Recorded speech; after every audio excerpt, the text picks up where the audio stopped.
when people go, how does this affect you? Let me tell you how it affects me. My wife's probably going to have to drive our daughter home. And I'm not thrilled by that, which means Belle has to pick me up every once in a while. Tell them where home is. Arizona. That's where she lives.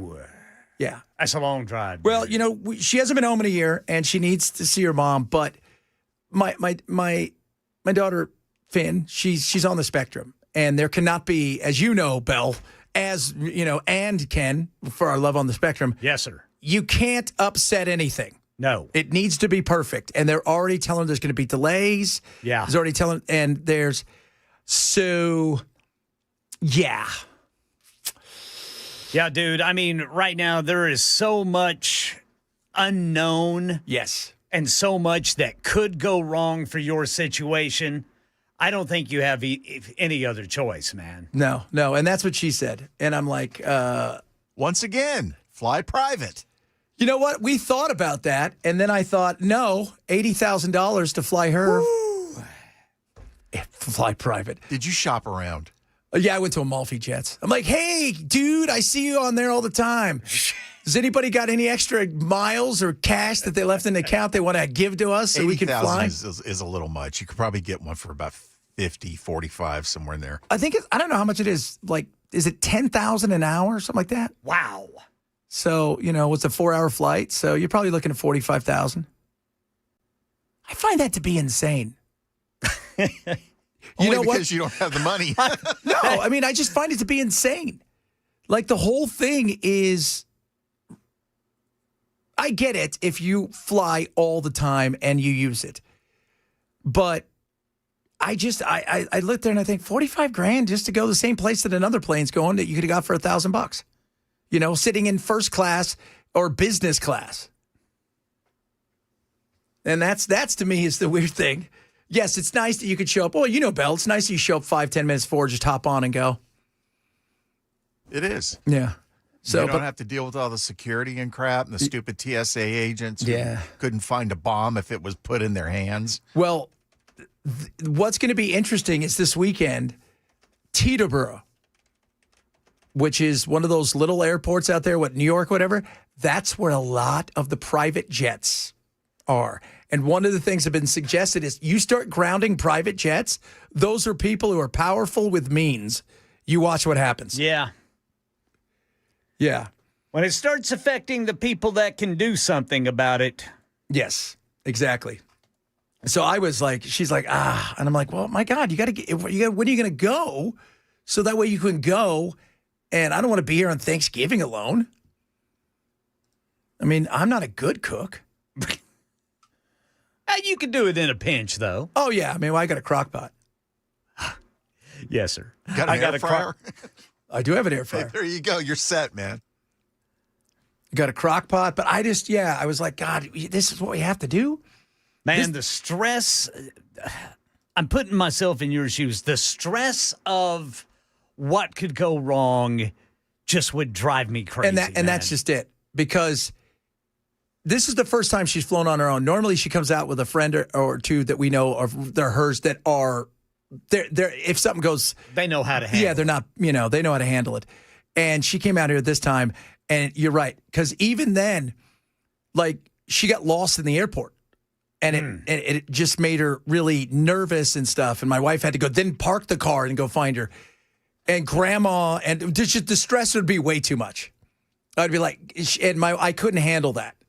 Because, I'm like, well, okay. And then I start plotting. Well, okay, if something has to happen because they told her, they were telling us, well, look, here's the deal. Because of the cuts, and Phoenix is having issues, you might have to have connecting flights now and this, that, and that can happen. There could be no connecting flights. Yeah, that's a no-go. Yeah, so that is a no-go. So I'm like, you know what? We're just going to go with this one. Oh, that's a long-ass drive, though. Yeah, it is. So, I mean, I think when we came out here, we kind of meandered because the kids never seen the country. And I'm like, let's meander. So we didn't, it's not like we drove 100 miles an hour through the country, but I think you can do it in 2.5 days, 3 days, if you're hustling. But it's my wife, and I love her. God bless her. But the hustle, that's not there. She's going to stop at like, I'm looking at the second largest ball of twine. It's incredible, Chad. Then she'll call me. Not the biggest, but the second biggest. Yeah. There's a frying pan 7 miles from here. We're going to go there, and we're going to have lunch. It's like, didn't you just eat 20 minutes ago? Those were snacks, right? And then it's off to something else. So be prepared, kids. I have a feeling this is going to be one of those weird weekends. 4% starting today. By the middle of next week, the end of next week, could be 10%. And that's a huge deal. And then you've got the Arctic blast. What is that, Ken? I don't know, man. I don't like it, and I don't want it. I was looking for pants today. I'm like, I don't have pants. I did put them somewhere. I don't want to wear pants. Oh, no. So I was like, that's the other thing. God, what if there was weather? Oh, what are you going to do? Have your wife drive there as far south as she can. Mm-hmm. That's what I told her. Like, get down to, doesn't I-10 run through Arizona? Yes. That's head I-10, That's man. what she's doing. That's what she's going to do. Let's see here. 6429 just said my wife and daughter are driving back from Arizona to Tennessee as we speak. Yep. Potential flight disruptions, so they drove there. Yeah. I mean, just imagine if God, Brother Chad, there are a lot of other people in your family situation right now. Yes, absolutely. But then there are people who have been planning these Thanksgiving trips for a year. Yeah. I just saw, and I'm going to say this, of all of the people that Trump has put in power, through the administration, the best one is Sean Duffy. And he just said, look, I don't care what people say. As soon as we get back full time, he goes, this disruption is going to take a while to unwind. And like you said, some of these people have been planning to see grandma. This may be grandma's last Thanksgiving. Could be. And she's going to be sad because you couldn't get there on time to have her ambrosia. Ambrosia, horrible salad or whatever it is, and a very weird band. I freaking love that band, but How's man, it a they weird are band? Because they're named Ambrosia. That's like, oh, dude, here comes Caesar Salad. That guy's awesome. DJ Caesar Salad. What do they sing? That's How Much I Feel? Yes, sir. Yeah. That's how much I feel. And then they've got a few other hits. When you type in ambrosia, do you think the band comes up? First thing, ancient Greek myths, ambrosia, food or drink? Salad, what's in it? Anything and everything. Gummies. So you got gummy bears. Oh, God. Fresh pineapple. Yeah. In a salad? Yeah. You didn't know what's in ambrosia? No. Miniature marshmallows. Fresh orange sections, orange slices, canned mandarins ones, by the way, if you want. And then canned or fresh pineapples, cottage cheese. No, that's not bad. Right? My grandmother never made it with cottage cheese. Yeah. Or you can do whipped cream. That's okay, or you can do mayonnaise or sour cream. I do mayonnaise. Yeah. Well, we'd have to just because. Yeah, we have to do mayonnaise. Yeah, because Official condiment of the Chad Benson show. Yes. Oh, goodness me. That just looks awful. Sounds just like a fruit salad to me. I've never heard it called ambrosia. That's how much I feel. Feel for you, baby. Oh, who's going to make me ambrosia? That's so awesome. My wife and I have an ambrosia album, and we bought it for that song. Got it on vinyl, baby. Oh, good work, man. Good work. Yep, so it's quite a day. And looking at everything, I'm just thinking this thing's taking longer than I think a lot of people thought. I could have seen a week, maybe. It's now, they both dug their heels into the point of like, what are we doing now at this point? What are we doing? Jockeying, man. I know, but you know what? It's going to be one of those things where everybody goes, both of you guys lost. Yeah. You know who didn't win? America. That's it right there. I mean, you've got air traffic controllers out there having to take second jobs. Yes. And these people, we depend on these people for our safety. And I like earlier, what's his name? Sean Duffy said, hey, Secretary Duffy said, I don't care about the politics. I got to make sure that people are safe. right? There's a reason. I was saying earlier today, there's a reason. My buddy, he used to fly for Virgin, flew for Virgin for a long time after British Airways. He retired. Hello, Chad. He said there's a reason we call them souls.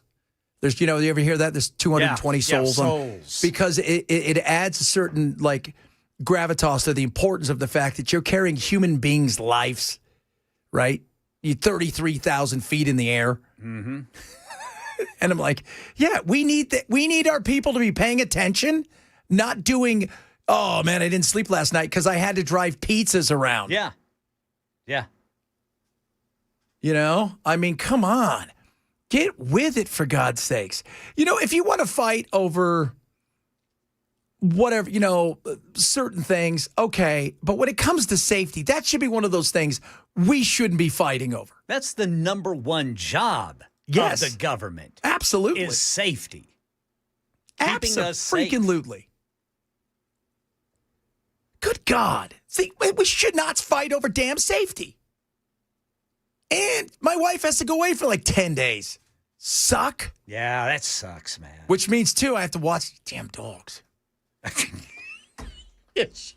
He tried, my little dog Bowie today tried to pick a fight with a ginormous pit bull.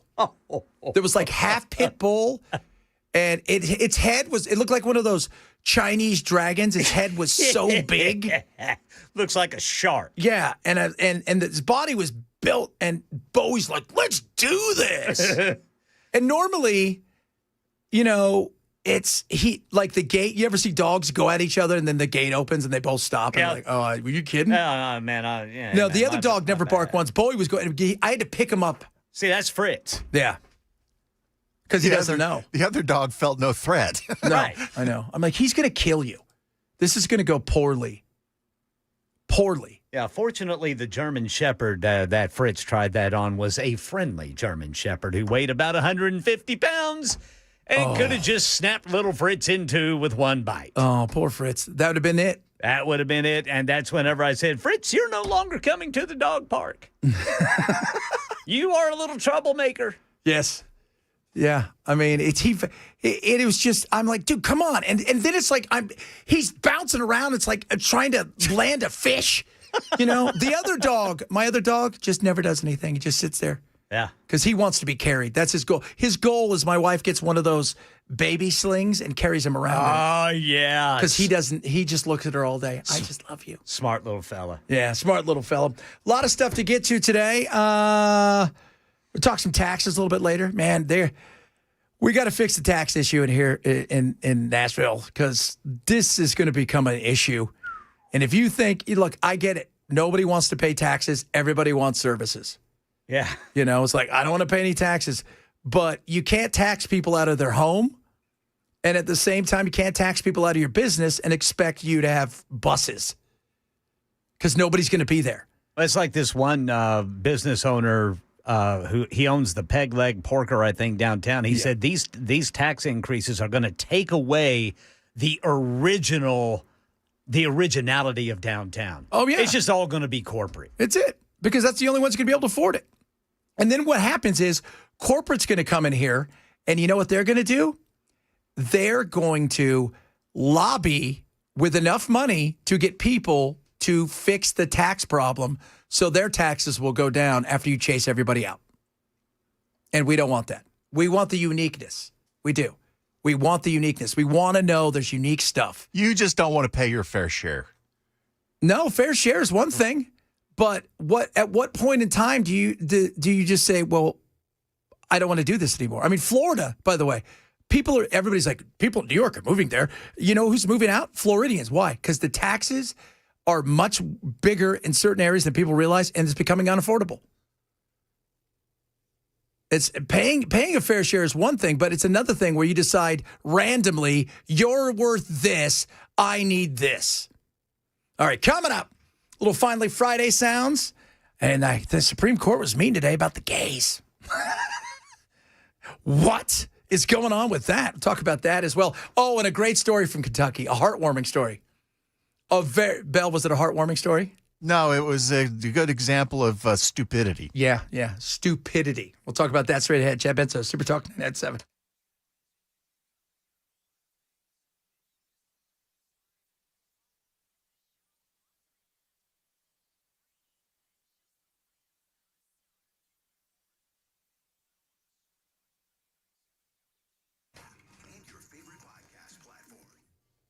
All right, guys, Bulwark Capital on the 20th of this month at 5:30. They're doing a free live webinar. It's called Review and Preview Webinar, and you can sign up for it at knowyourriskpodcast.com. So, Chad, who's Bulwark? Bulwark is amazing, all right? The way that they invest is incredible. They're active investors, and they look for opportunities globally. So it's where they're hyper-focused at right now. And I will tell you, they're beating the street by a decent margin because of just what they do. They're all about value investing, and they want to show you what they can do for your retirement portfolio, your investments. It's absolutely free to sign up for. They're going to show you what they're all about. On top of that, lower risk, lower cost, lower volatility. Sign up now. It is November 20th. It's absolutely free. Go to knowyourriskpodcast.com, knowyourriskpodcast.com for the Bulwark Capital Review Preview webinar, November 20th at 5:30 p.m. That's knowyourriskpodcast.com. Investment advisory service offered through Trek Financial LLC, an SEC registered investment advisor. Investments involve risk, not a guarantee. Past performance doesn't guarantee future results. Trek 25338.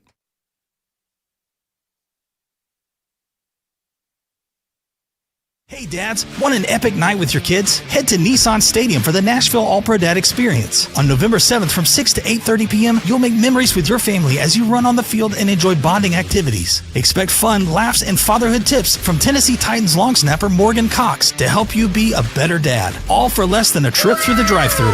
Just $35 gets you an unforgettable time with your kids. Register today at allprodad.com/events. The Nashville All-Pro Dad Experience is brought to you by Amazon, Arby's Foundation, Coca-Cola Consolidated, Colgate Bright Smiles Bright Futures, and Pinnacle Financial Partners. For many of us, generators are becoming a must-have household appliance. From unpredictable weather to surprise outages, it's better to be safe than sorry. Generator Supercenter of Nashville offers fast and easy installations with 24/7 service and monitoring to all brands of generators and expert repairs done right. Our mission is to make owning a backup generator simple and easy. Visit your local store today or check us out online. Generator Supercenter of Nashville. We serve all Middle Tennessee.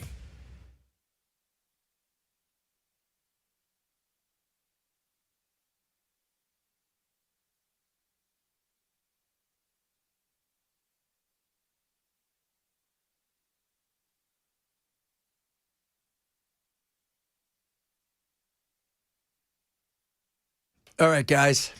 Legends Steakhouse and sister restaurant, the Brass Lantern, showing gratitude this Veterans Day by offering free meals to active and retired military on November 11th. Special offers available at all Legends Steakhouse locations: Columbia, Pulaski, Smyrna. You got Shelbyville, Brass Lantern, and Lawrenceburg. What? God, I want some steak. I wasn't in the military, but you know what? I was a Boy Scout. The complimentary meal features guests. Your choice of entrees listed on the menu. A valid ID is required to participate in the Veterans Day promotions. Since 1988, Legend Steakhouse and the Brass Lantern have been serving high-quality, made-from-scratch dishes. Some of the best steaks you can find across Middle Tennessee and northern Alabama. The restaurants have an ongoing commitment to excellent service and exceptional quality, so take advantage of it on Veterans Day at Legend Steakhouse and sister restaurant, the Brass Lantern.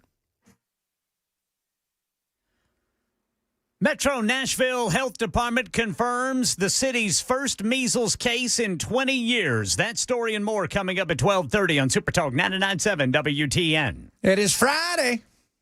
Take a listen back to the craziness, the chaos, the wackiness that was. Oh, finally, it's Friday.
to beat the champ, right? To kill the king. If you're going to hit the king, you better kill the king.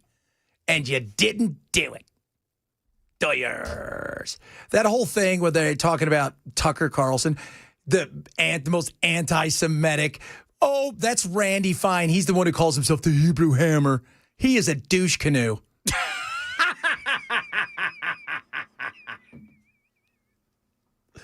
I've never heard that one before. He is. Well, I did hear that Tucker asked Trump if he could run one of the camps once they were built. Yeah. God. That guy's such a clown. He is. He laughed. He laughed at the kids starving and dying in Palestine, said that they called them monsters and said they should nuke the place. The stuff he says is abhorrent. And he's a congressman where? In Florida. You gave your nickname the Hebrew Hammer. Have you seen you? You look like the Hebrew hot dog, hamburger, right? You're the king of the buffet. That's not very nice, Chad. Whatever. Fat shaming again. Yep. You know, oh my God, I didn't even play. Yeah, I got to play that thing I've got. This one's pretty awesome. All right. We got all kinds of good stuff. We'll talk a bit about I don't normally get into the high school influencer thing, but I think this is important because of the disdain that people have for Tucker and the Heritage Foundation's president who what a wuss. Just deal with it.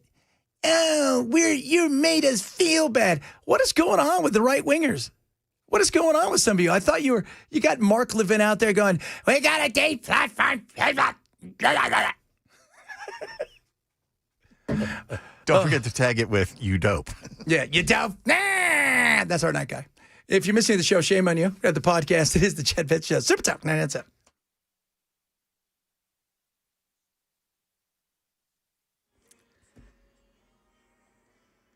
.30 on the dot. I'm Ken Weaver with your top stories. Drivers, we've got a crash just north of downtown. It's trying to get to downtown, which will be the issue because the crash is blocking the two right lanes, 65 southbound right there at Trinity Lane. And it's not just one crash, it is two. Looking at a level 2 out of 5 risk for severe weather this afternoon and evening here in Nashville. Right now, we've got a line of some showers with some thunder in it. That is just north of town. That is stretching from west middle Tennessee up into Kentucky. And it is creeping this way. Franklin, Kentucky, Hopkinsville, and then Clarksville, Tennessee, getting some of the heaviest rain right now just north of Nashville. Metro Public Health has confirmed Nashville's first measles case in 20 years. Officials say the patient was unvaccinated and had recently traveled. Health teams say they're tracing contacts and urging anyone with the MMR vaccine to get, without that is, the MMR vaccine to get it at local clinics. Measles can lead to serious complications, according to doctors, so vaccination, they say, is the best protection. And Metro Police say officers had no choice but to fire on a man early this morning at the Greyhound bus station downtown. Officers say they responded to a suicidal call when the man reached into a backpack. Were forced to fire upon him out of concern for their own safety. The man was taken to Vanderbilt University Medical Center where he has been pronounced dead. Tennessee Bureau of Investigation now leading the case. MNPD's internal review is underway. And Transportation Secretary Sean Duffy telling CBS News flight data was concerning, leading the FAA to order airlines to cut flights at 40 major airports starting today. It comes back to controller fatigue.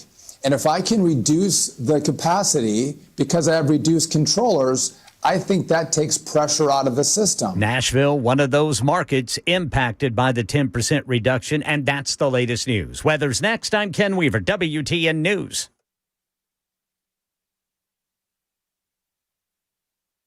For many of us, generators are becoming a must-have household appliance. From unpredictable weather to surprise outages, it's better to be safe than sorry. Generator Supercenter of Nashville offers fast and easy installations with 24/7 service and monitoring to all brands of generators and expert repairs done right. Our mission is to make owning a backup generator simple and easy. Visit your local store today or check us out online. Generator Supercenter of Nashville. We serve all Middle Tennessee.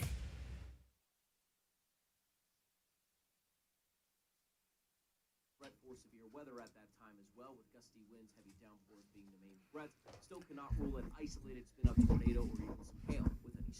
Oh, November's busy. Plumbing, heating, and cooling. Great Thanksgiving super duper thing they're doing. Now, check this out. Come here. Big savings, big gratitude. You got a clogged drain? Check this out. Get it? Your drain, the big main line, 93 or free. Main line opening special. You got to have a single family home. Got to have it clean out. And if they can't do it, it's free. You don't pay a thing. That's awesome. They're honoring heroes as well. One veteran's going to win a 50-gallon water heater with expansion tank installation. All you have to do is send in your photo in uniform to enter. The winner's going to be announced on Veterans Day. Now, check this out. If you're feeling festive, Thanksgiving, submit your favorite Thanksgiving recipe. Maybe the Chad Show Ambrosia could win this. You could win $2,000 off a new HVAC install. Runner-up gets $1,000. Winners are going to be announced Facebook Live November 21st. Remember, clogged drain, don't wait, because you know what's going to happen. People are going to fill up, and they're going to be, you want to make sure it's good before they say use the facilities. So make sure it's clean. 93 or free mainline opening special, $93. That's right. Offer valid single family homes only. Call Busy Bee 775-7833, 775-7833. Visit busybhvac.com. Busy Bee Plumbing, Heating, and Cooling, where comfort meets care.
A lot of you are trying to help my wife out, trying to give me ideas. You should tell her to rent a car and then fly back. Well, the whole thing is my other kids are going. See, they haven't seen grandma either, and they want to go out there. So, yeah, that seems like a lot you're of money. literally going to be totally alone. Oh, yeah, except for me and those silly dogs. Oh. Bowie. Wait, did you guys hear that? You want me to fight somebody? No, Bowie, I don't. Oh, yeah. And I got to go to the wall. I got to go this weekend and get him a new bow tie. Because he needs one. Because I can't find his Thanksgiving one. He's got his Christmas one, and he's got his Halloween one. Oh, my Lord. CBO says between $7 billion and $14 billion permanently lost due to the shutdown. That's not good. That's not good. I was looking at the poly market today. You guys know what the poly market is. That's the crypto world where you go, and it's actually become mainstream now, where you can bet. It's on anything, like Maduro. You want to bet on when Maduro's going to get ousted? Right now. So yesterday, and it does change. It changes day by day. Yesterday, it was almost a dead heat between next week and the 16th. Now, 60% of the money is on 16 plus. So that Oh, my God. And then I was just looking up there. There's already like 2,800 flights canceled. And we know this, guys. It only takes one. And think about the giant cold snap coming in. If you get delays there, oh, Lord. Ken, did they say B&A is going to have issues too? B&A is one of the airports that is affected. And right now I'm looking at Flight View, and it's showing that B&A delays right now, just under a quarter of all flights are late or very late. 79% are running as scheduled. I know how to fix this. How? More government. Yeah. You know what? Somebody said something earlier, and I got to check on that. Why didn't the airline industry go, you know what? We're going to cover whatever we need to cover to make sure everybody gets paid here because this is our business, right? And I'm sure there's some weird rule, but some guy just who was the guy that just gave that $150 million to help pay for the troops? So if they can do that, couldn't the airline step up and cover, I guess the TSA, they should volunteer anyways, but the definitely the air traffic controllers. I mean, that I would have zero problems with that. I don't know why they couldn't.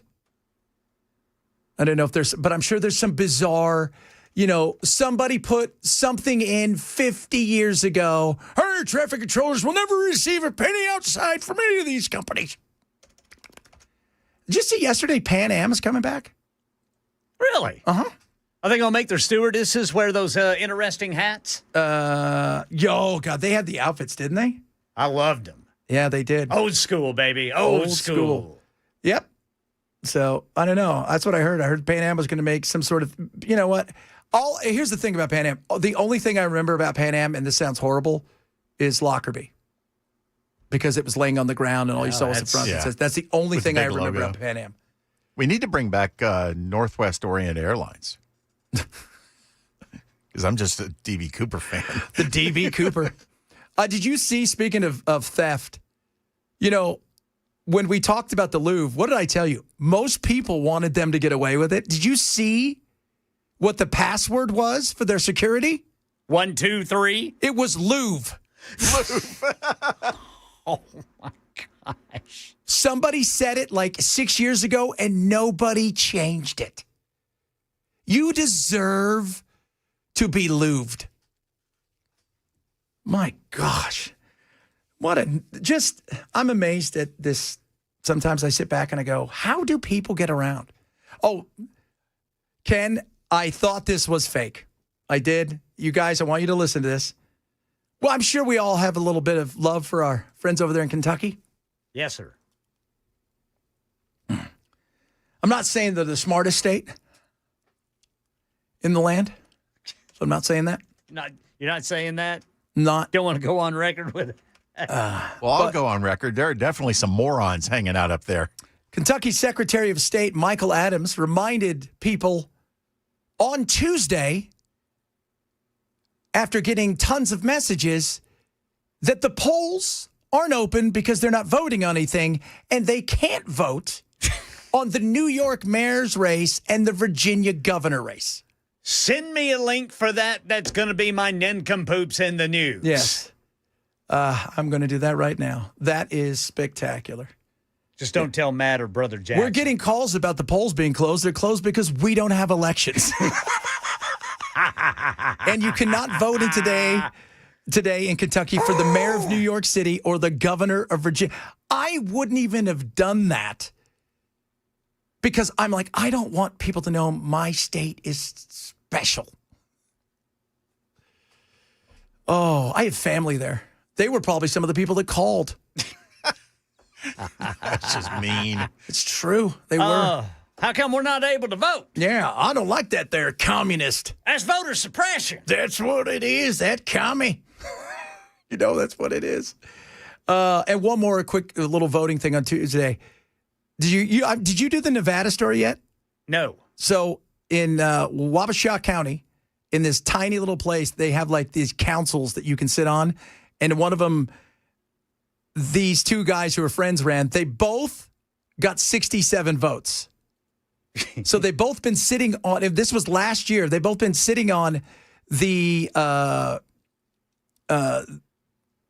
somebody was supposed to finish out the term, and then whoever won was going to take the next term. They tied, so they're both finishing out the term, and they had to draw cards the other day. High card wins, which is like the best Nevada thing ever. I've actually heard of them having to decide elections with like a coin toss before and stuff like that. Yeah, I mean, yeah, it's really, it's interesting. Like, because you go and look about all these especially little towns where they all have their tiebreaker.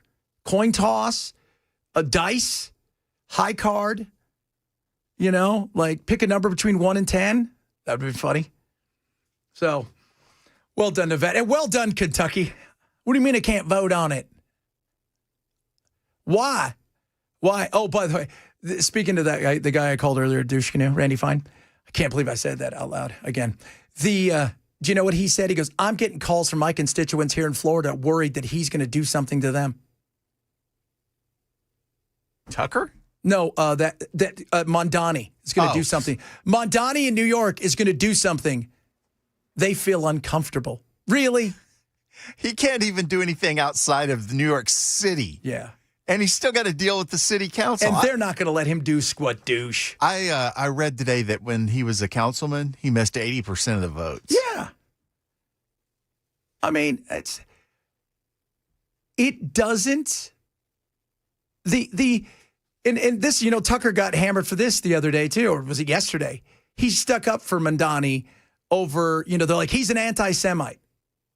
Well, what is he? Because they did swastikas on a school or something, and he came out, and Mondani came out, and he said that this is horrible, this is abhorrent, and this cannot happen in our city. And everybody's like, oh, he's an anti-Semite. And Tucker came out and said, well, show me where he's an anti-Semite. Show me the things where he wishes death on people and he's wanted all these things. And it was just, again, it's the attack. And look, Tucker readily admits he's a punk. He does. He says it. Look, he readily admits he's pompous and he messes things up and he says stuff. But this world that we've gotten to now where you have to cancel somebody that the right fought for so long, canceling is stupid, canceling is horrible. And then the minute stuff starts to happen and they don't like what somebody says, well, you got to cancel them. That's not free speech. It's not. It's ridiculous. And this all started because of the Nick Fuentes. And if you guys know who Nick Fuentes is, 27. He was deplatformed for a while. Remember, he was the campaign manager for Kanye West. Kanye yesterday, by the way, in New York, hanging out with the rabbis, asking for forgiveness, apologizing, saying he was probably not medicated. It was where I would have gone with. I was going to say he must be on the downswing of the manic. Somebody's got lithium. Yeah, looks like the manic's over. So for now. But this all started with this, and then they went after him, right? He's the most dangerous Semitic person. He needs to be canceled. He's a commie. He's a Nazi. He's all of the things because he gave this guy a platform. Well, the guy's already got a platform. He's on Twitter. He's got millions of followers. And you know what he is? He's a troll. But he's talented, and young kids listen to him, and he's filling a void. Do I think what he says is ridiculous? Yeah, I think 80% of the stuff he says, he doesn't believe at all. And the stuff he says is abhorrent. But we live in a world where you're allowed to say abhorrent things. We do. We absolutely do. Not in the UK. Yeah, not in the UK. That's the difference between us and them, right? We're allowed to do that. Nick Fuentes would be sentenced to forever in jail for the things he says on a daily basis. Yeah. But the interesting thing is, Tucker, who 2 weeks earlier had on Candace Owens and said, look, he's just some punk kid who lives in his mom's basement and he's a loser. They thought he was a Fed.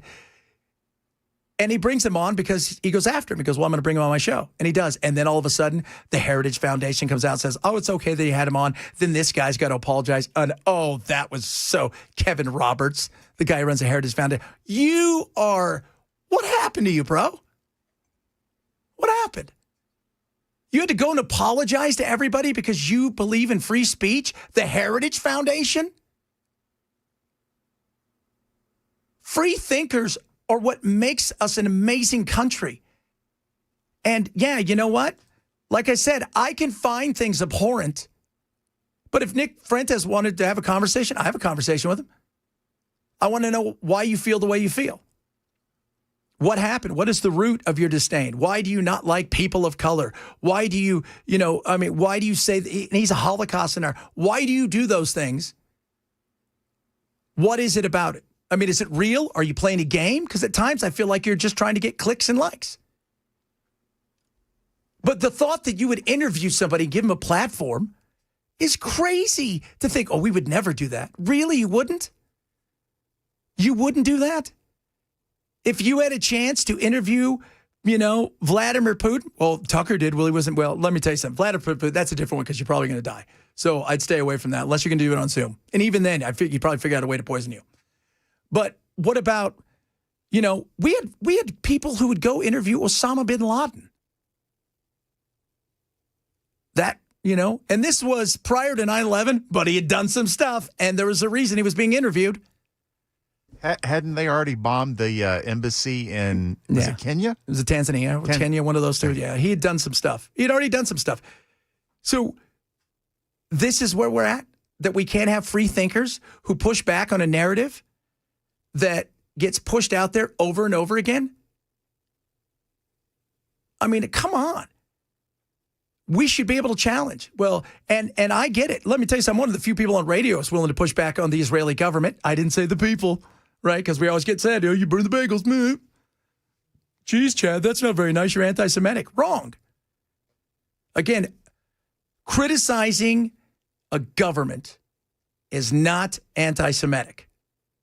It's not. No more than if we criticize Maduro means that we hate Latin people. You hate Latinos. Goodness me. Coming up. I got the soundbite from the larger people. People of size. Have some fun with that. Bunch of other good stuff on the way. People of size. Nutritional overachievers. Oh, kids. It's the Chad Benson Show. Super Talk 99.7.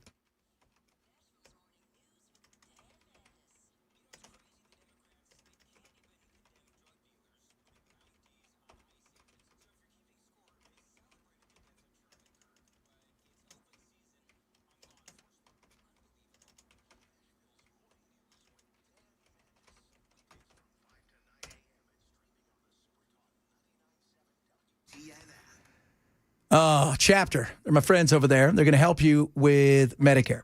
Now, a lot of people out there like their plan, and they want to keep it, and they find out, no, you can't keep your plan. Or maybe you're not sure if your plan is really good. You can keep it, but you don't know if it's the right thing for you. So what do? You call a Medicare agent, and if you're losing it, or maybe they think they get more commission, they may put you in something else. That's why I want you to talk to my friends at Chapter. They're awesome. It's absolutely free. They don't work for the government or any big insurance companies. They work for you. Chapter, on average, saves seniors $1,100 a year. That's awesome. They're going to look plans nationwide. They're going to compare them all, and you will have those comparisons to you with under 20 minutes. And if your plan is amazing, they'll already tell you. You don't need to do anything. It's awesome. But the first thing you need to do is give them a buzz, and I'm going to tell you how to do that. Again, no gimmicks, no pressure. It's just total honest advice from experts who know Medicare inside and out. They're called Chapter. Dial pound 250, say keyword Medicare plan. Medicare is too important. Don't risk it. Work with the people I trust. That's Chapter. Pound 250, say keyword Medicare plan for Chapter.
All right, drivers, still got a crash blocking the right shoulder, 65 southbound at Trinity Lane. It is stop-and-go traffic there from the north split. Nashville has its first measles case in 2 decades. This story and more coming up at 1 on Super Talk 99.7 WTN.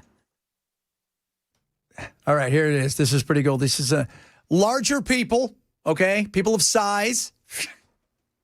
They're going to break down the category of privilege you have based on the X and the L. Question. Can you tell me what category of fat I fit in? So it's based on your shirt size. So if you are a 1 or 2X, you are small fat. 3 to 4X, you are mid fat. 5 to 6X, you are super fat. Is based on what level of privilege you have in the world. So someone in a small fat category may not struggle getting on an airplane, but someone in a mid fat or super fat may not be able to use even the airplane extender. So that's where that comes in, and like the privilege levels of like what fat means to different people. What does it mean? Fat? I'd be mid fat. No, dude.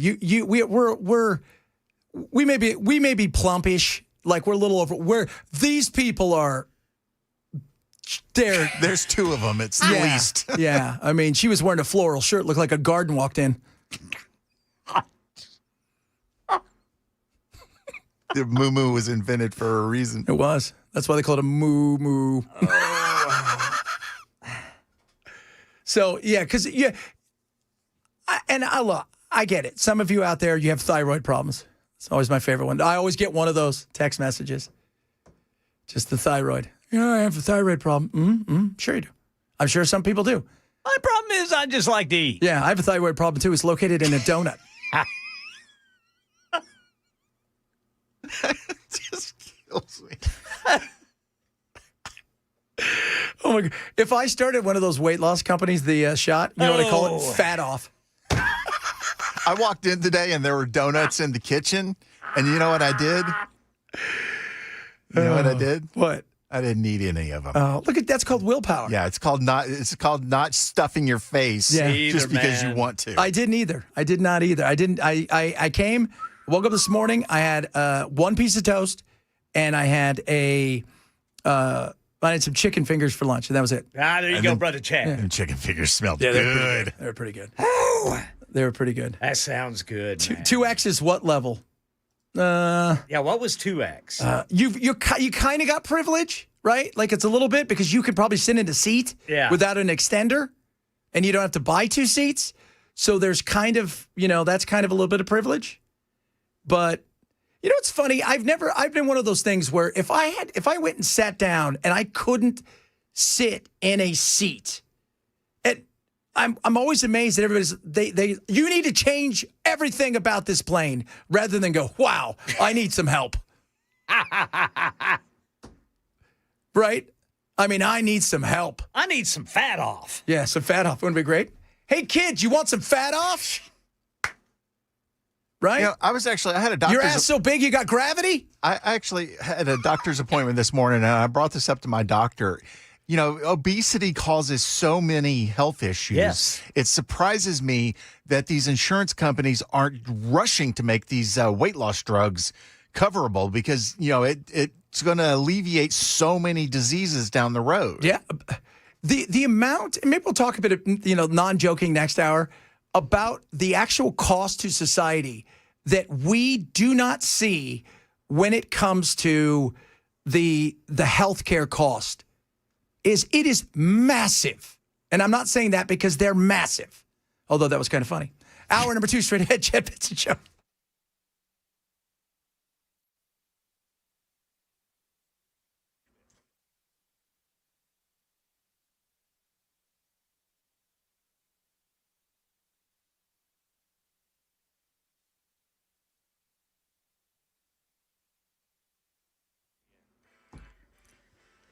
One o'clock on the dot. I'm Ken Weaver with your top stories. Got the full forecast coming up in 5 minutes. Tell you about this level 2 out of 5 risk of severe weather that we are looking at. In fact, right now, radar is showing a line of some areas of heavy rain just to the north of Nashville. It is stretching all the way up into Kentucky, and it is slowly creeping to the east. Nashville reportedly has its first measles case in 2 decades. Metro Public Health says the patient was unvaccinated and had recently traveled. Officials say they're contacting those exposed and urging residents to check their MMR vaccination status. Clinics across the city offering shots to prevent the highly contagious disease.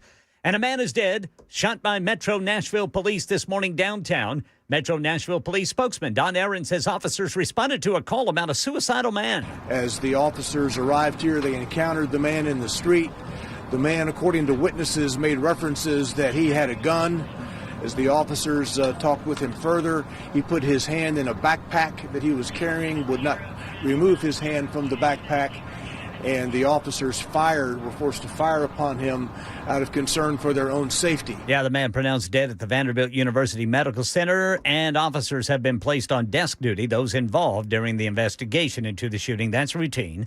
Today is the day the Trump administration is being ordered to release SNAP benefits to millions of Americans who rely on it. I'm talking about fully fund the program, even though the Trump administration says only about half remains in the emergency fund. The administration plans to appeal, according to Karen Travers. It was just a couple days ago that the administration says that they were going to partially fund SNAP benefits by tapping into an emergency contingency fund so that there would be some benefits still going out. But on the issue of this ruling by the judge, there was pushback last night from the White House. Vice President Vance says this should not be the courts telling the administration and the president what they should do.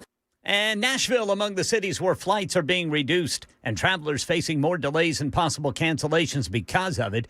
Transportation Secretary Sean Duffy telling CBS News the decision came after what he calls concerning data, but he didn't go into detail. As we were looking at the data, we were seeing increased numbers in some of the categories we don't like.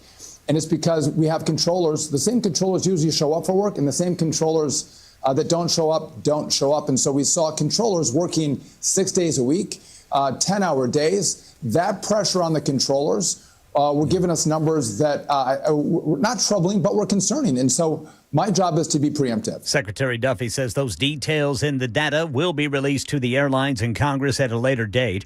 Right now, BNA showing just under a quarter of flights are late or very late. That's the latest news. Weather's next. I'm Ken Weaver, WTN News.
Up to 20% of flights could be canceled if shutdown lingers. Not quite sure. What's your gut say, Bell? Besides, I'm hungry. If it gets to that point, you're going to see these airlines lobbying to get the government reopened because that's going to start cutting into profits pretty heftily. Yeah. What do you think? When you think next week they get something done? Or are we looking, you think they're going to push it out to maybe Thanksgiving week?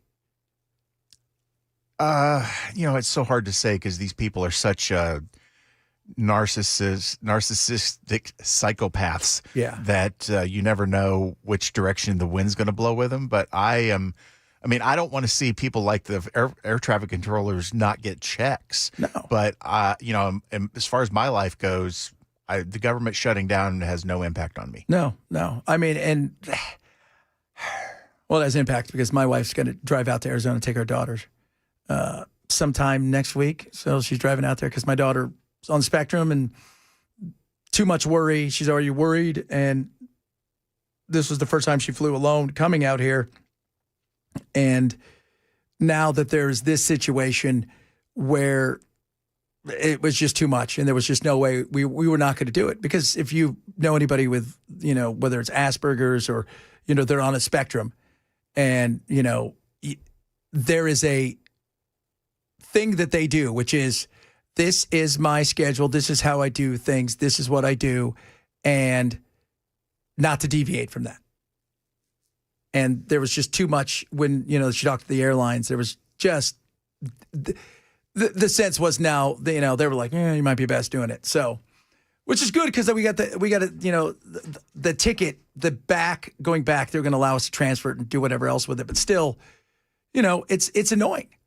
And, we've been talking about the last couple of days, the cost of this is going to be $14 billion lost income that isn't going to be retrieved. And that's just, now we're getting to the point where if we go another week, and I don't know if we will, but if we do go another week, think about this for a second. We're going to be in a position where come Thanksgiving, which they already said was going to be the biggie that week, and 2 of those days, arguably, were going to be the biggest travel days ever.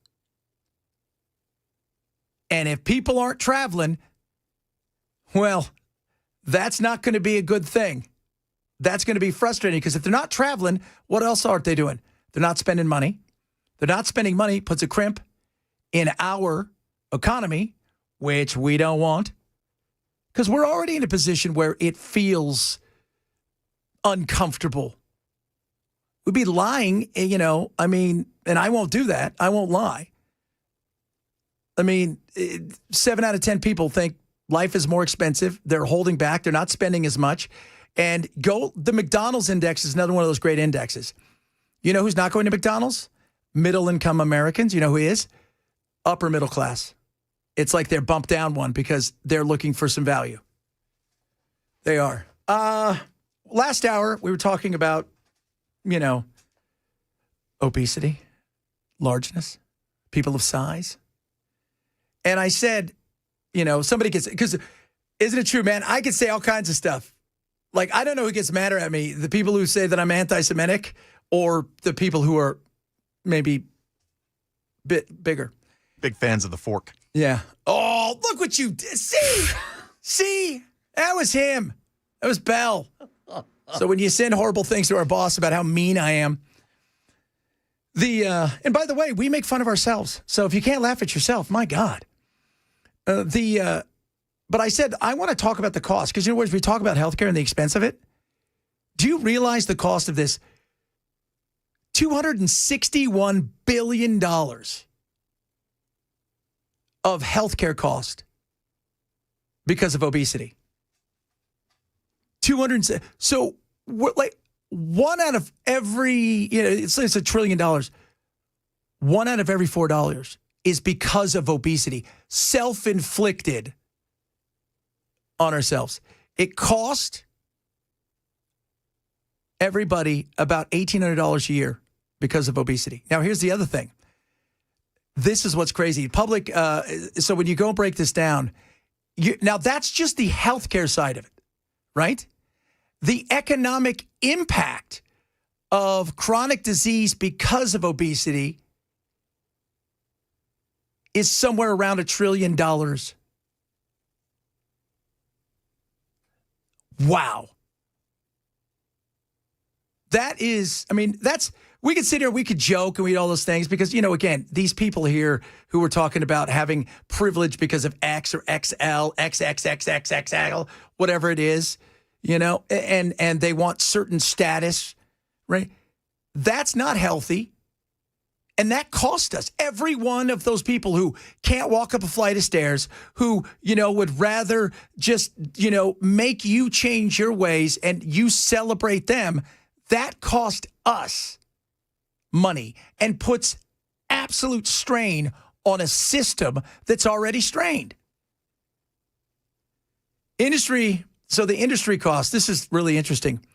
U.S. industry, when you talk about obesity and what it does, 2023, according to one estimate from the Economic Burden Society associated with obesity, major U.S. industries, $347 billion, calculating an annual cost of about $6,500 per obese employee, meaning lost wages, lost hours, extra insurance.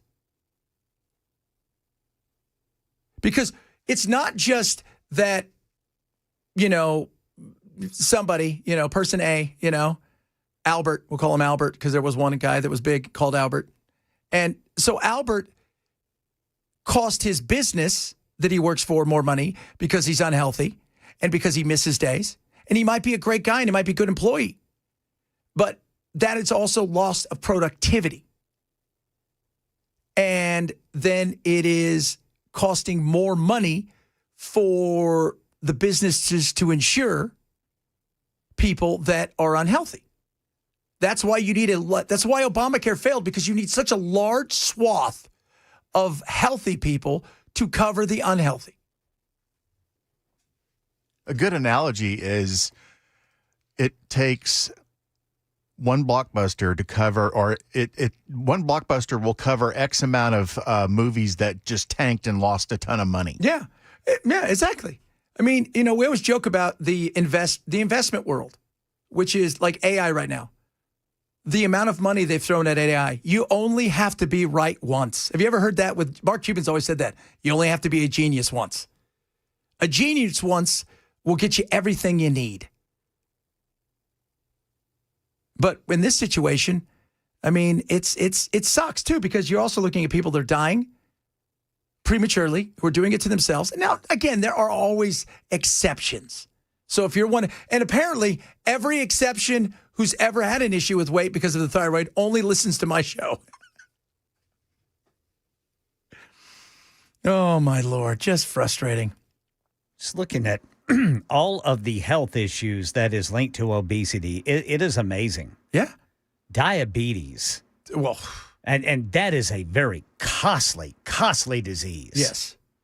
Diabetes is because that is an ongoing, you are going to be in a position, because you get to a certain point of obesity where you're going to be taking insulin forever, right? But the costliness of it all, it is, again, heart disease. Yeah. Right? Like that's a big one. But once you get to the diabetes, you're in a lot of trouble.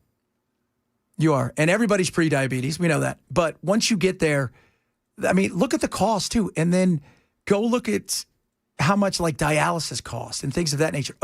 So many issues that come from being morbidly obese and not exercising.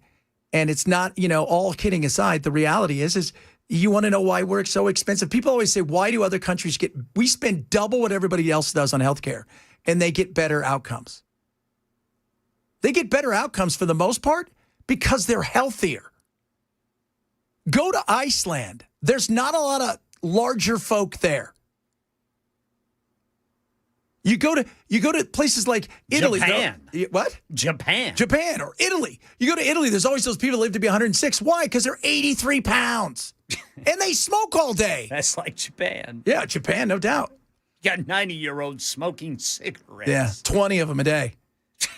Just all day, just smoke.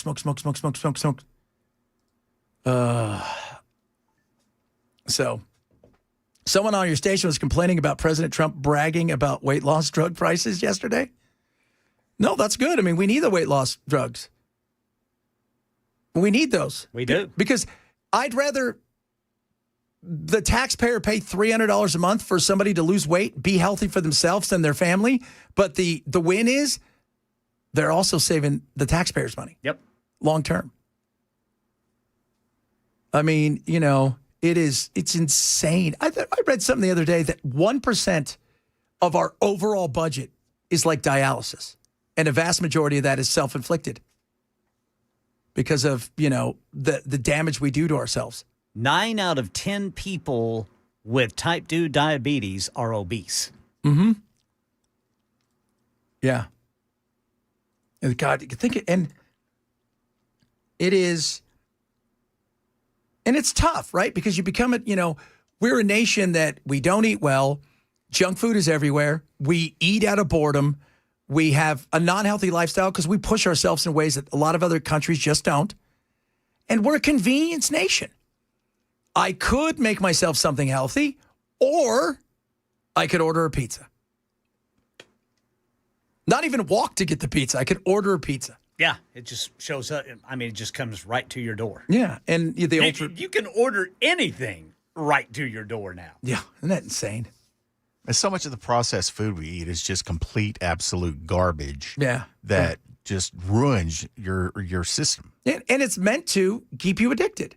When the cigarette industry saw the writing on the wall, even before everything came out, they started moving over. What did they do? They bought Nabisco. They bought all of these companies. Why? Because they're not selling tobacco. They're selling addiction. And it's easy to go, oh, well, tobacco's bad. I'm sorry that Jimmy's addicted to Cheetos. Maybe you shouldn't let him have Cheetos. And we shouldn't be we shouldn't be mean to people, but we shouldn't be celebrating people and be told you have to champion their overweightness, because take away all the other stuff that we've joked about. The cost to society, if we're just going to be selfish, is massive. As Ken said, 9 out of 10 are obese. What do you think if we cut that in half? What would that look like? The amount of money we could save. That's the selfish side of it. 13 types of cancer. Mm-hmm. Pancreas, which will kill you really fast. Fast. Colon cancer, kidney, esophagus, breast cancer, postmenopause. It is, and it's so, because I get frustrated with myself. I was fit my entire life, and then after playing years of soccer, I was like, I'm done. I'm done eating like a squirrel and running 5 hours a day, and and I put on 30 pounds, and I'll drop 20 or 30 pounds. But you know what? I'm active every day, and I've never had a drink, and I've never had a smoke, which is also a bonus. But yeah, I can look myself in the mirror and go, dude, you need to lose 20 or 30 pounds. What are you doing? Yeah, I had to cut down on drinking beer.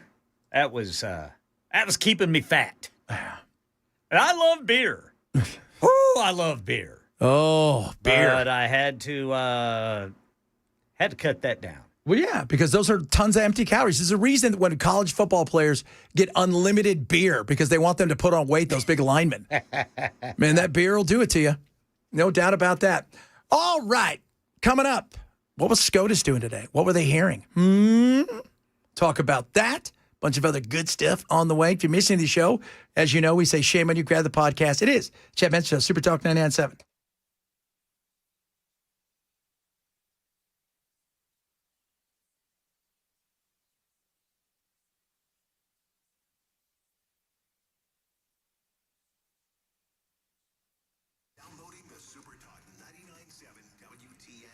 Diversify your savings and do something smart, especially at a time like this. Work with Birch Gold. And right now with Birch Gold, if you buy gold this month, you're going to get free silver.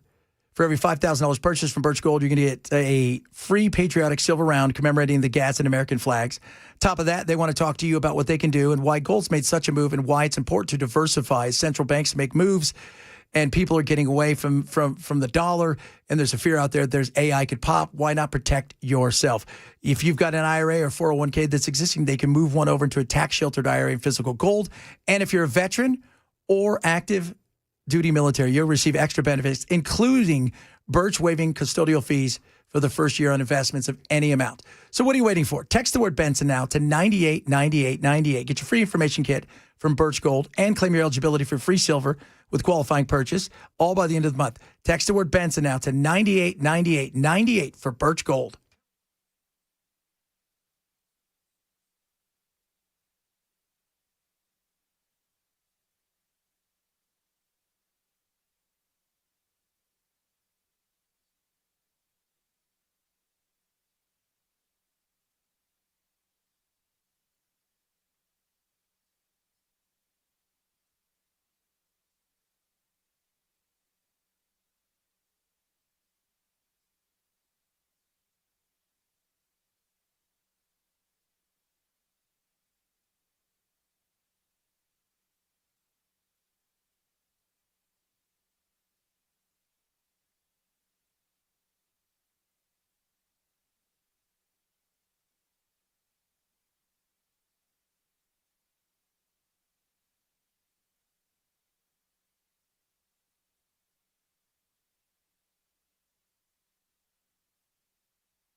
Afton Bain getting some top brass from the Democratic National Committee coming to Nashville to help her in the 7th Congressional District race. We'll tell you about that at 1:30 on Super Talk 99.7 WTN. Oh, is she now? We'll see. SCOTUS! The case is being brought by former Kentucky County Clerk Kim Davis, who famously refused to issue marriage licenses to same-sex couples. Davis was briefly jailed and ordered to pay one couple $360,000 in damages and attorney's fees. She argues her First Amendment rights have been violated. She also says the court's 2015 decision legalizing same-sex marriage should be overturned. Behind closed doors, the 9 justices will decide whether to take Davis's case. 4 of them would have to agree to do it. A decision could be announced on Monday. It's a super long shot. She's a homely looking lady. And what state do you think she's from? Anybody? It's the one who wanted to vote in New York's mayoral race. Kentucky. Man. I remember when that happened. You remember when that happened? She's like, I'm not going to give you a marriage. People are like, yay, she's great. She's awesome. She's a moron. Super moron. She is. 2 men want to get married. Who cares? Who cares? First of all, why is the government involved in anybody's marriage? At all. At all. Period. Why is that? Why in any way, shape, or form? Oh, probably because of taxes. We want to know what your tax rate's going to be. Your marriage license will cost you Yes. X. Remember they tried to turn her into some sort of superstar? She's great. She went to jail. Oh, man. I mean, it was the law. Yeah. Well, yeah. You just ignore the law. Well, I don't like the law. Well, then do what you can to figure out how you change it. Breaking it was ridiculous. And they're not going to it's a long shot. It is. They're going to look and go, look, this thing's settled. We're moving on. We're moving on. Well, Trump's already said as much. Yeah. We're just moving on. Who cares? Again, well, it's against my religion. Well, you didn't marry them. You move on. Sometimes in life, you just go, and you move on. I mean, if you don't like something, don't do it. That's it. Nobody's saying you have to be gay and get married. But it's between a man and a woman. That's fine. I don't care if it's between a man and 75 women or a man and a lamppost. Why is the government involved at all? Why? Tell me. So, yeah, I don't think I would be surprised if they took it up. I just think because Gorsuch isn't going to, I don't think, the three liberals aren't going to take it up. And I can tell you, Chief Roberts, he doesn't like going back to cases that are settled. So I don't think he'll take it up. So really. They got to have 4. Yeah. So now who else? Clarence Thomas. He will. He will. Hell, he would do interracial marriage. And I know he's married to a white woman, but he doesn't care. I don't think that's very nice, Chad. But Clarence will. And who would be the other one? Gorsuch? Nah, not Gorsuch. I don't think. Kavanaugh? I don't know. What's the Chief Justice's Roberts. name? Robert. He doesn't like going back to cases, but he himself voted against legalizing same-sex marriage. And I think if it came up, he would be one of the ones to vote.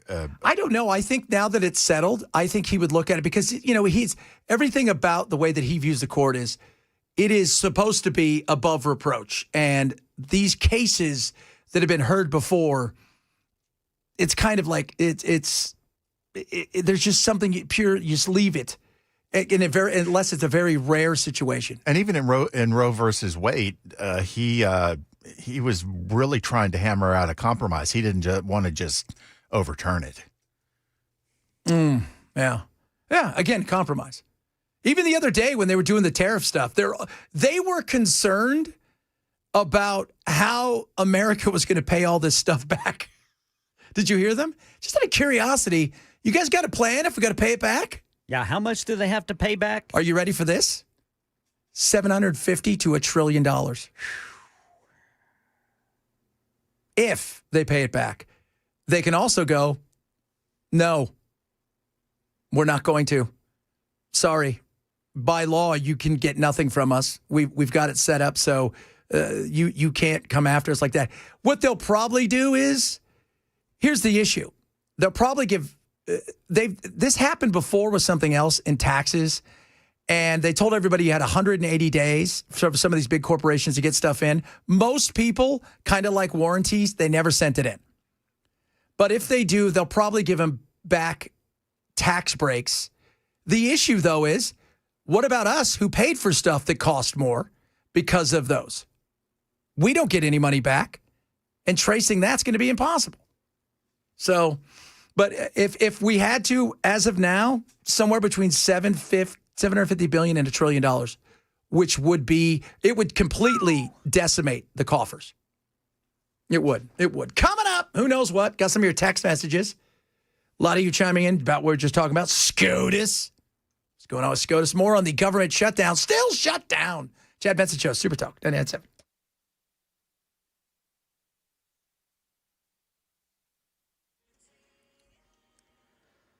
1:30 on the dot. I'm Ken Weaver with your top stories. Still got a crash showing up here on the right shoulder, 65 southbound at Trinity Lane. It is stop and go traffic from that northern split. Metro Public Health confirming a measles case in Nashville. It's the first since 2005. The patient was unvaccinated and recently traveled, prompting officials to start contact tracing. Health leaders urge residents to check their MMR vaccination status and get immunized if needed. Shots are available at public health clinics in Nashville to help stop the spread of the highly contagious disease. Metro Police say officers had no choice but to shoot a man early this morning at the Greyhound bus station downtown. Officers say they responded to a suicidal call when the man reached into a backpack. The officers were forced to fire upon him out of concern for their own safety. The man was taken to Vanderbilt University Medical Center where he has been pronounced dead. TBI is now leading the investigation. MNPD's internal review is underway. Election 2025, Democratic National Committee Chair Ken Martin's coming to Tennessee to campaign for Afton Ben in the upcoming special election for the 7th Congressional District. Martin will join Ben for a canvas lunch in Nashville, hoping to boost turnout in a race where Democrats think enthusiasm could make the difference. Ben faces Republican Matt Van Epps, who has Trump's endorsement and currently leads in early polling.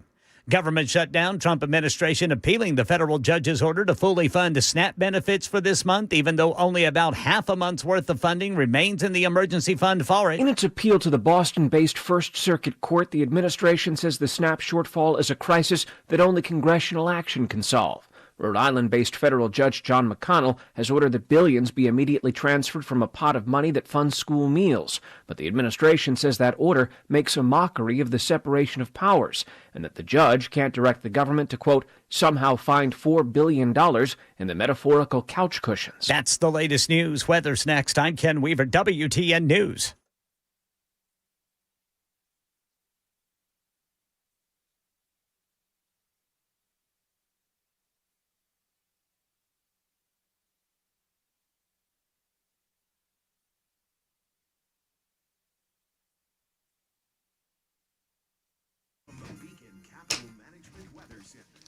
I'm WSMP4 First Alert Meteorologist Stefano DiPietro. Today is a First Alert weather day with the risk of strong to severe thunderstorms across Middle Tennessee and Southern Kentucky. Storms will fire up early this afternoon, but at first they will be very isolated. Still something to watch, though. Late this afternoon and this evening, the storm coverage will get a little more scattered. A higher-end threat for severe weather at that time as well, with gusty winds, heavy downpours being the main threat. Still cannot rule an isolated spin-up tornado or even some hail within a street. You may need USS sooner than you realize. United Structural Systems. I want you to write this number down, 615-488-7855, 615-488-7855. If you've got any issues, maybe you're worried about what the rain may bring, USS is there for you. And as we head into that year, the time of the year when it's going to get cold, stuff's going to freeze, there's going to be rain, you're going to want to make sure you're protected. USS can come out and take a look around, give you a free inspection. So there isn't any issues when it comes to your basement, your crawl space, the basement walls, your foundation. Let them take a peek for you. 615-488-7855. Doesn't cost anything, and they're not going to put you anything you don't need. They're not going to sell you anything. And when you listen to the customers that they have, it's incredible. Tim, just yesterday posted, Evan was not only professional in his work, but also great with customer service, very helpful, very friendly. USS came out yesterday, fixed the foundation issue in my crawl space. Artie and Luke made sure I knew what was going on. 5-star review after 5-star review. They're the best around. Call them today. 615-488-7855 or online at USSTN.com.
Hey, kids and kittens, boys and girls, as we talk about SNAP and all kinds of things like that, people need your help. Guess what? Super Talk 99.7 WTN is broadcasted live for our annual Nashville Rescue Mission.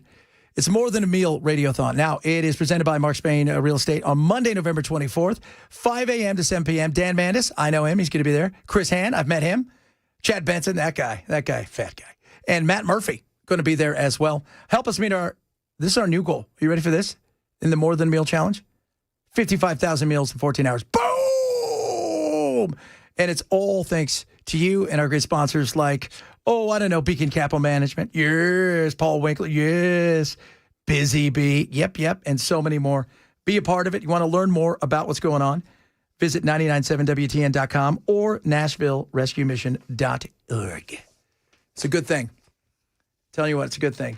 So one thing about our country, I don't think, other nations try, but the reality is we are, when stuff goes sideways, big typhoon, crap hits the wall in Haiti, who's there? It's our military. It's us making sure they got everything they can get, doing all we can to make sure. And the same thing here, people stepping up. Absolutely, to help. And even if you do something little, it helps. Because for all the talk of right and left and blue and red and MAGA and progressive, we're all Americans. We all bleed red. We all want the same things, and we can help our fellow man. I think that's awesome. I do. I think it's absolutely incredible that we step up like that. A lot of you chiming in about the gay marriage. I'm surprised at how many people are like, yeah, just let it go. I mean, just let it go with the gay marriage. Some people just don't do it. Can't. What do you say, Bill? Gotta mold the world to my vision or else. Yeah. No. Our vision's freedom, baby. Liberty. I love it. Well, liberty's okay as long as it's the type and amount and an amount that I'm okay with. I want it to feel good. Okay? That's what I'm trying to tell you guys. Hey, Ken, who's coming out to hang out with Afton? That is DNC Committee Chair Ken Martin. So the boss of the Democratic National Committee. Oh, he's the guy that beat out David Hogg, right? Yeah. And then David got to be second in charge. And then they got really mad at him for being white and stuff. And so they got rid of him because nothing is more entertaining than that. Right. So he's going to come out here. He's going to come out here. He's going to do a canvassing lunch with Afton Bain here in Nashville tomorrow. Oh, man, I wish it was like next week. We would have gone. I got a big day tomorrow. We're going to the aquarium for lunch. All right. Where is that? That's Opry Mills. Oh, yeah.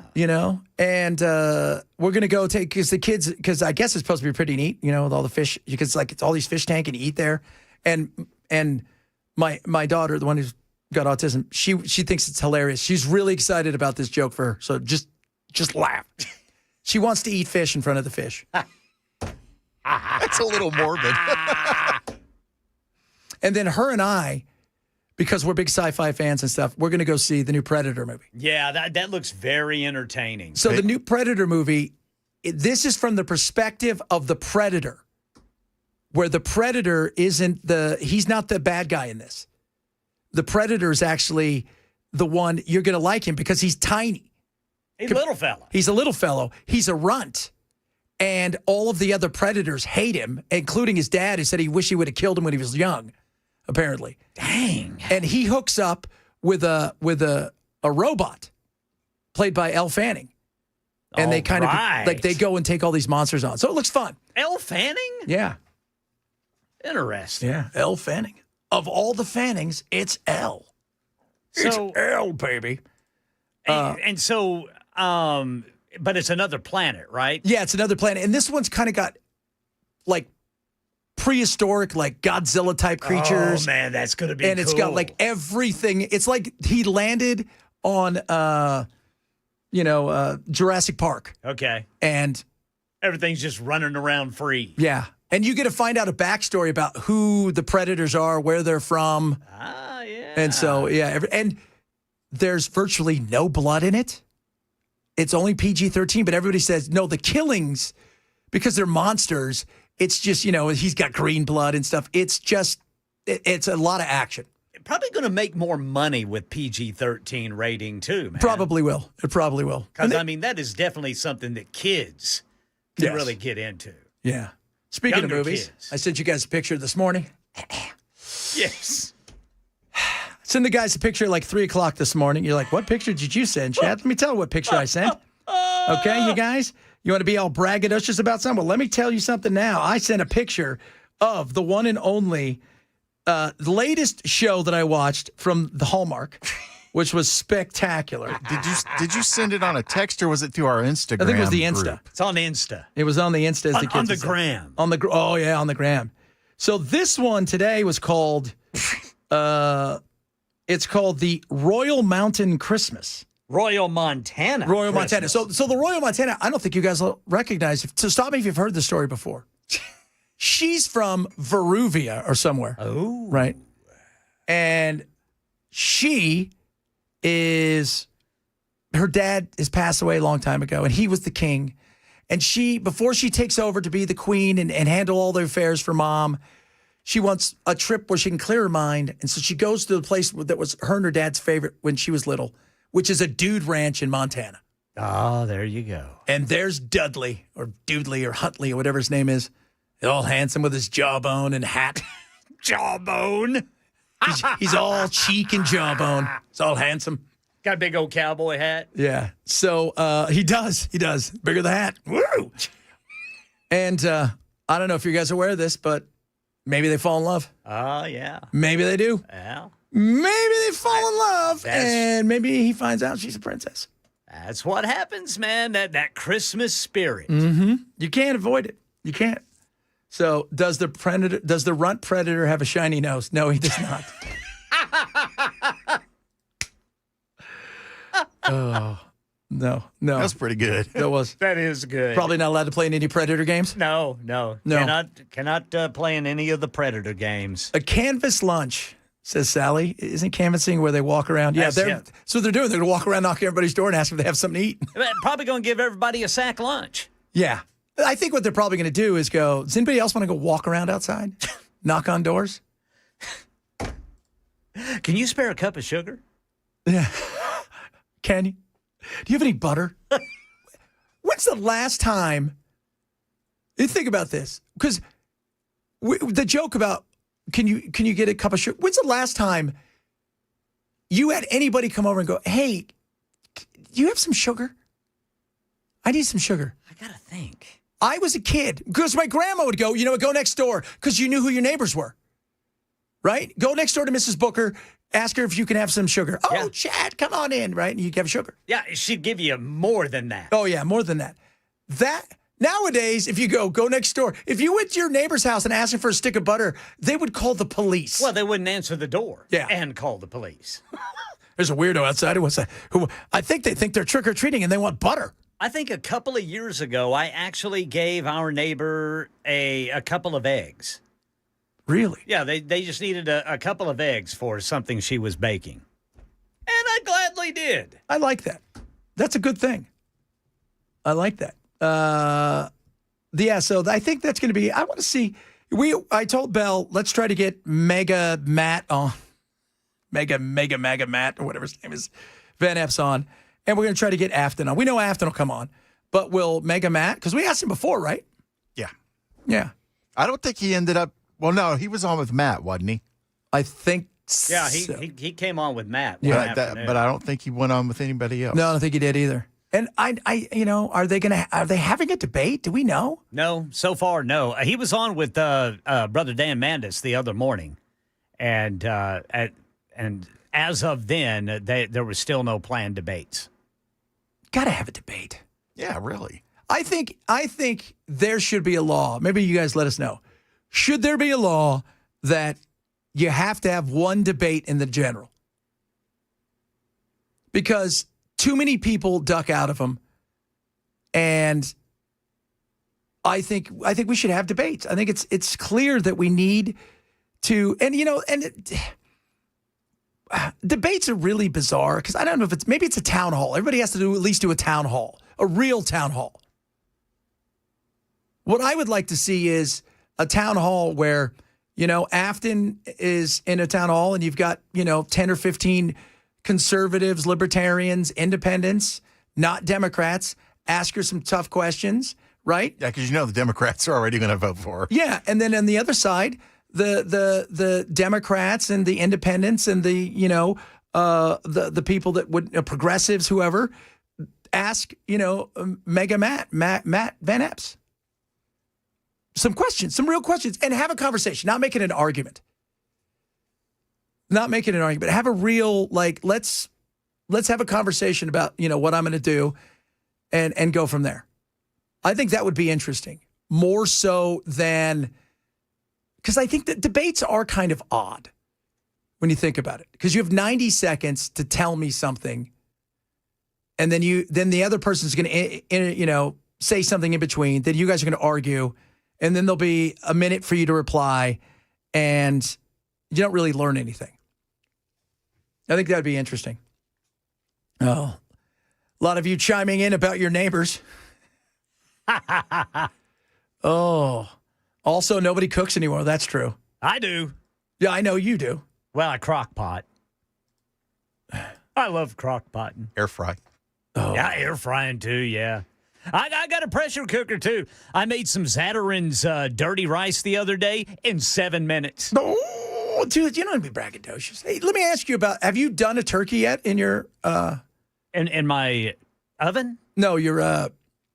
pressure cooker? Yeah, your pressure cooker? Won't fit. It's not big enough. Oh, really? Yeah, haven't done anything like that. All that tells me is that your pressure cooker isn't big enough. Yeah, that's what I'm hearing. That's what I heard too, Bill. I heard, what? Get Ken a giant pressure cooker? Have you ever had a fried turkey? I don't think I have. I have. Did you like it? I like it a lot better. Is the white meat more moist fried? Because I cannot stand Well, as long as you don't dry. over fry it, I mean, the outside is going to be basically blackened, but the inside it came out perfect. See, I don't like I don't like dry chicken or turkey meat. No. That's why I like the brown meat. The last year we went to over off Rosa Parks. They've got that farmers market. And, we were just here. We've been here for like a month. And we were here for the first month. And then we ended up being in Texas for 2 weeks because I was working with one of my stations out there because nobody was supposed to know what was going on.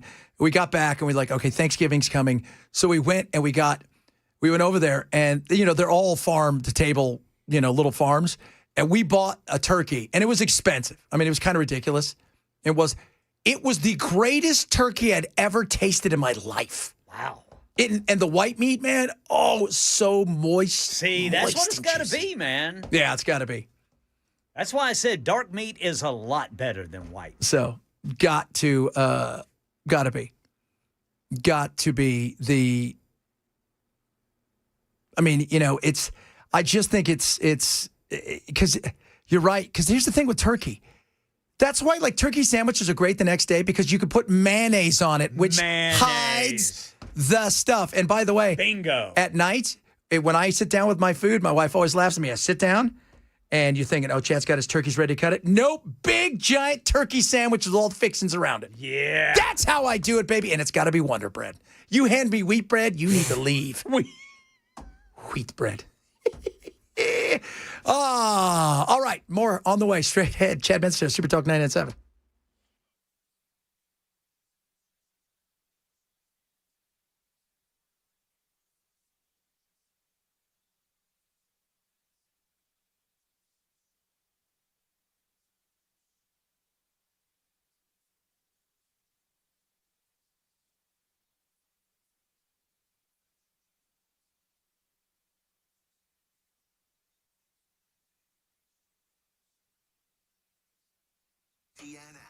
Prize Picks is awesome. And I'm telling you guys right now, this is a great chance for you to get $50 instantly in free lineups straight into your account when you download the Prize Picks app today. The number one fantasy sports app in America. So you download the app and then you set your lineups. Let me tell you about your lineups. It's simple and easy. You're picking more or less based on players' projected stats. And you could just pick across sports. where you can go from hockey to soccer or from basketball to football, and it's more or less. So whether Steph Curry, you think he's going to make more than 3.5 3-pointers in a game, or do you think Josh Allen is going to pass for more than 212.5 yards a game? That's how simple it is. Once you set that lineup, away you go. You know the game. You understand it. Why not enjoy it and start making money and winning today? That's what I want you to do. Download the PrizePicks app. Make sure you use my code Chad, okay? Once you do that, simple and easy, they're going to give you, the minute you play that first $5, $50 in lineups instantly in your account. Win or lose. Guaranteed. PrizePicks. It's good to be right. Must be 21 in Tennessee. Gambling problem? Call 1-800-889-9789.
All right, drivers, we have picked up a crash going westbound on I-440. Is right there at Nolensville Pike. Metro Public Health confirming Nashville's first measles case in 20 years. This story and more at 2 on Super Talk 99.7 WTN. So we are getting a lot of texts about how good fried turkeys are. We are, Ken. That we're missing out. I bet you it's real good. I bet you it is. You know what? Yeah, it probably is real good. We might have to get you a bigger fryer and make you fry us a turkey. I'm going to do that. I'm going to order a bigger fryer for Ken. He's going to fry it up. I'm going to fry it up real good. Well, you know what? I think you should. And we should have a Thanksgiving like the week of. We'll get you a big fryer, right? And that way you could do it because I live in an apartment. If it explodes, they're going to be all mad. At least if you're outside. Yeah. Yeah. You know? We could do it in there where Belle is. I have no problem with that. You know, that seems pretty good. But a lot of people talking about how good it is. Absolutely. Somebody said they did 28 turkeys last year for Thanksgiving they fried. Tracy Lawrence usually does a big old fried turkey event down at the Nashville Rescue Mission on Thanksgiving. Now, when you do the fry, do you put stuff in there or do you like? I don't know. See, I don't know either. I don't know what the like. Do you season it? Yeah, because like my wife last year, she seasoned a little bit, not too much because it was so amazing. But you know, like I didn't know if you season it, if you do anything, or just fry it and go from there. These are things we don't know, Ken. We got to learn this stuff. I know you got to have a fire extinguisher nearby. Yes. I mean, every year there's a few people that blow up, but that's, you know what? You take the chance for deliciousness. Somebody said they got a pellet smoker last year, smoked turkeys. That was 50 times better than a fried turkey. Now we got to get you a pellet turkey thingy. Smoked turkey. Yeah, now we get a lot of that. Cajun injection, let it sit overnight. Oh, yes, sir. Season and inject them. Oh, my God, it's like giving them steroids, but with spices. Anything Cajun, yes, sir. So the smoke, that sounds good too, doesn't it? Yes, sir. I love smoked. I could do that. You're probably not going to blow yourself up either. How big of a turkey do you get? I don't know. I don't know how big it is. Nice. I like that. Just big enough to eat all day. Yeah, just big enough. It'll last 2 or 3 days, and then the rest of it turns into sandwich meat. There you go. That's what I'm talking about. Coming up, hour number 3 of the program. And it's Chad Mencio, Super Talk 99.7.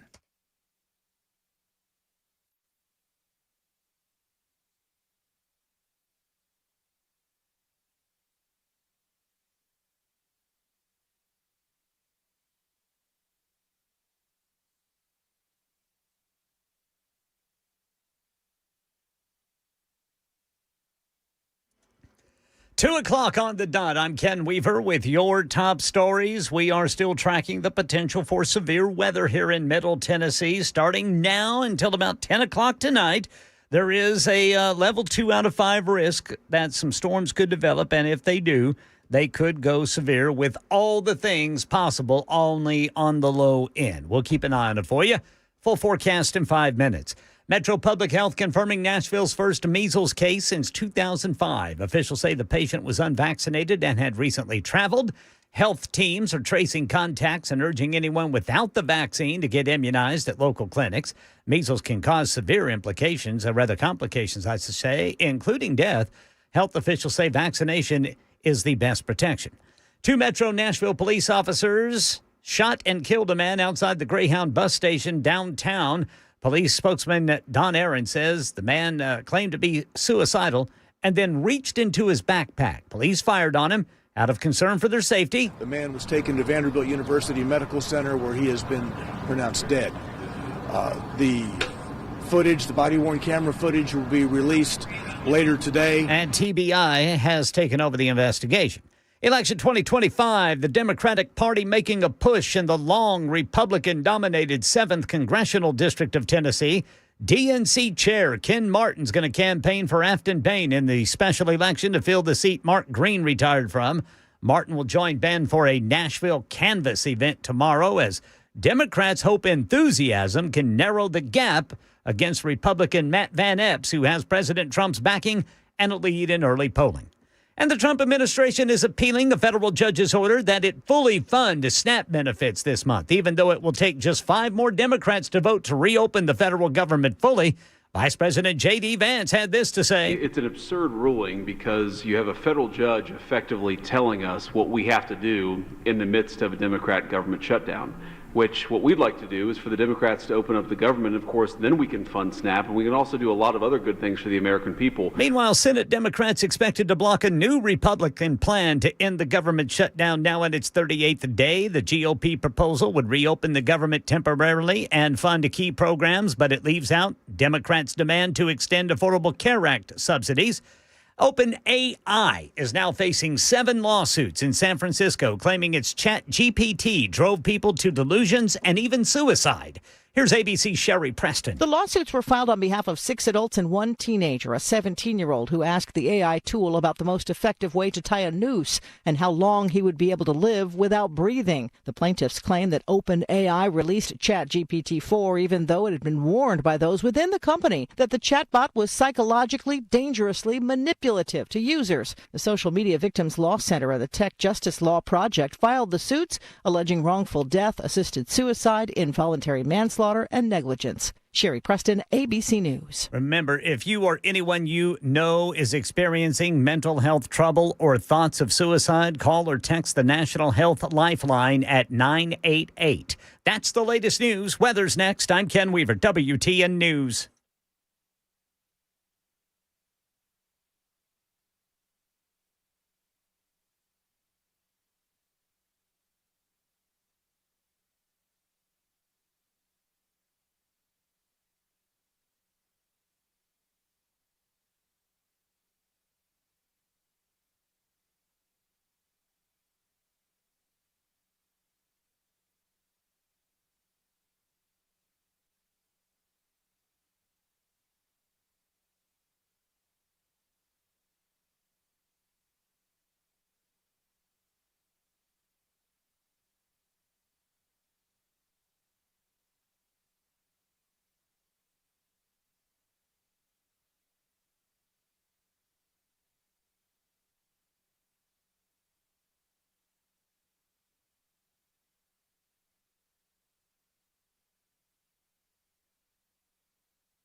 Government shutdown, cascading delays across America.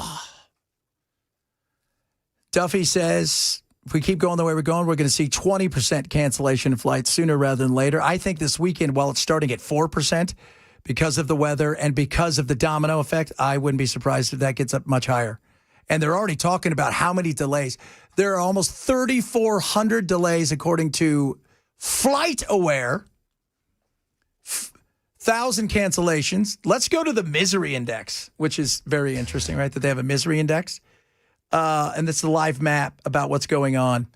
So, man, Atlanta, nightmare. Ooh, wee.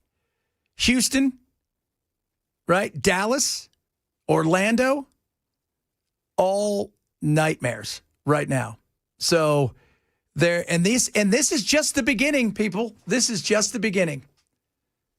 And Duffy also said today, and he's the Secretary of Transportation, that even when it reopens, to think that it's magically going to be fixed overnight is wrong. It isn't. So this is going to be a very, I think it's going to be an eye-opening weekend. And it doesn't sound like anybody's ready to blink yet. I'm still surprised. Chuck Schumer just put something up. Well, did he say make us an offer?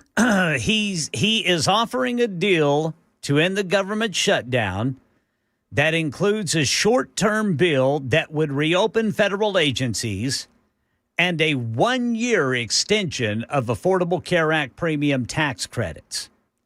Schumer says if the Republicans agree, the government could reopen within hours. No word yet on whether or not on the reaction from GOP leaders. I think that's a fair deal. I do. I don't think it's a, I don't know if they'll go with it, but what Mike Johnson would say, but I think that it doesn't sound awful. It doesn't. I mean, when you think about it, like even today, was it Scott Bessent when they keep and here's the thing, I keep hearing, "Oh, we got a plan for healthcare. We got a plan, man. Man, we got a plan."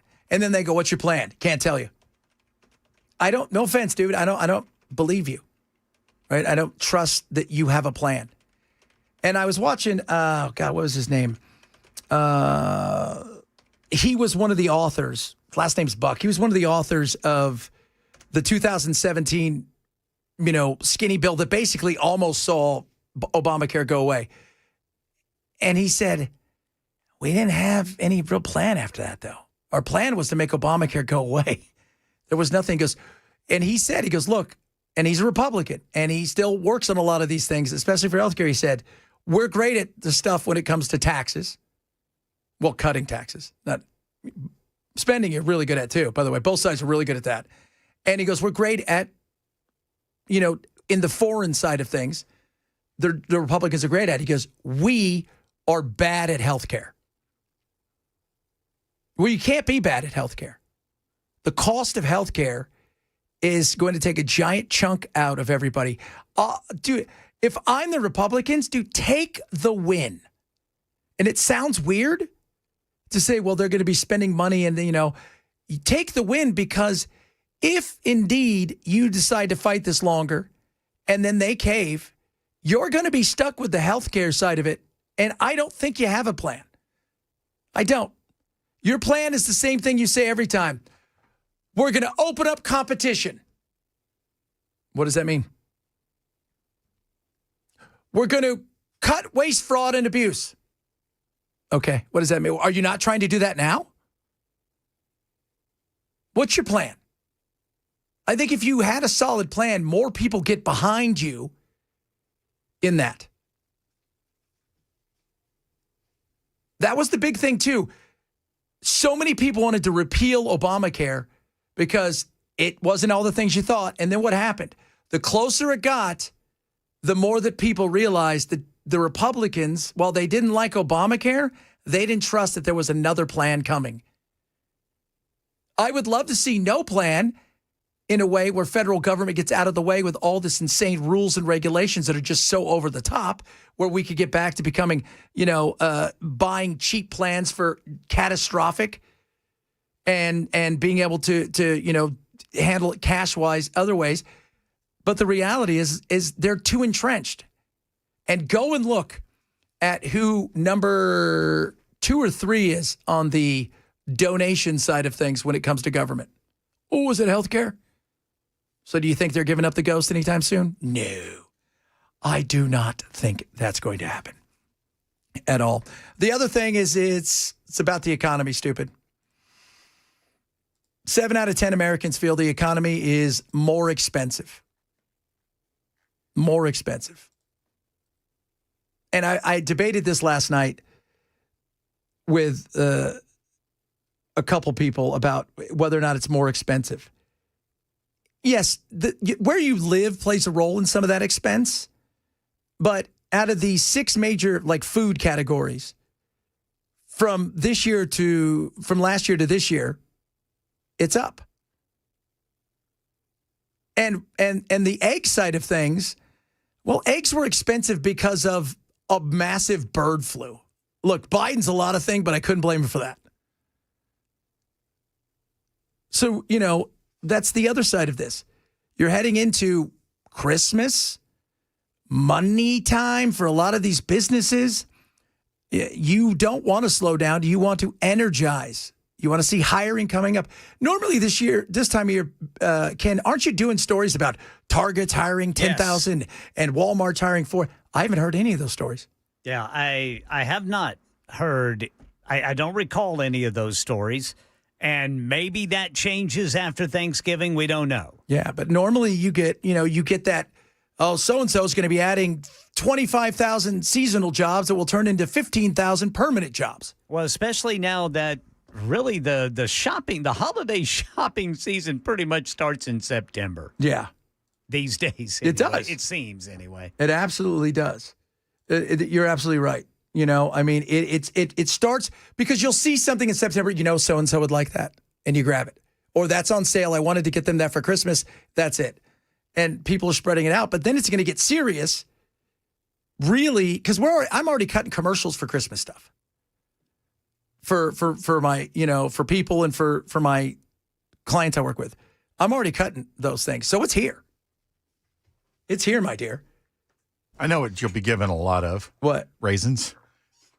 Because Keith is going to keep inundating you with raisins. Somebody just said, you think you know everything? No. Here's what I know. When I was younger, like all of us, I thought I knew a lot. The older I get, the less I realize I know. But I do know some things. That I do know. I know a few things because this is what I do for a living. And I do it really damn good, actually. And I do a lot of this. So I do know some stuff in the world of politics and pop culture. Like Chris and I were talking about, he goes, how many hours a day do you read? I go,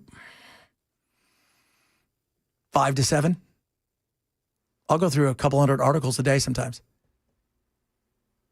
Because I'm up at 2 in the morning to 2:30 and I don't start doing, I'm prepping. Although the last couple of days, because of the whole thing with Hallmark and that thing where I was sucked in by that. You got your priorities in order. Well, normally, I'm going to be honest with you. Like, even for the Halloween, I had the sound off, but I'd have the subtitles on. And if there was something really cool, I'd be reading an article. Oh, I want to watch that. It's not even been that way. Not even that. I turn it on. Takes me 5 minutes to find the one I want. And then I go, well, you know what? I'm going to keep the volume on a little bit while I read and do some stuff. And then within 3 minutes, I'm just sitting there going, oh my God, I wonder if she really is a princess. I wonder if their neighbor really is an elf. That's probably what my neighbors say about me. He's got that long beard. And he's a little fella. Yeah, he is a little fella. And the lady next to him, why are they always wearing red? That's weird. And I saw their stationery, and it said Chris K. What does that mean? What exactly does that mean? I don't know. Yeah, we're writing one. Oh, don't worry, guys. My uncle and I last night we were on the phone for a while talking about getting this stuff ready because we're putting it together. The players are coming, and in fact, if some of you aren't insane, we may get 1 or 2 listeners to come in and play a part for our Christmas Chadmark players. And we're going to do like a radio play. I think it's going to be hilarious. With sound effects, the whole 9 yards. Old school. I don't know what it is, but this cookie dish never runs out. Never. Goodness me. I've never once, My dad has a picture of Mr. Kringle, our neighbor, from 60 years ago, and he looks the exact same. I wonder what that's all about.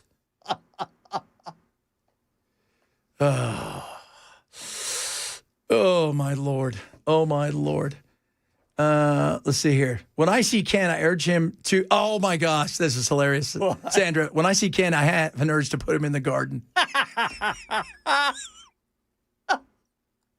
With a little hat. Yeah.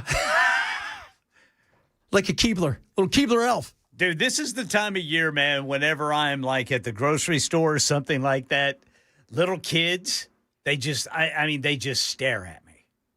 I mean, their eyes are locked on me because they're thinking, could that be Santa?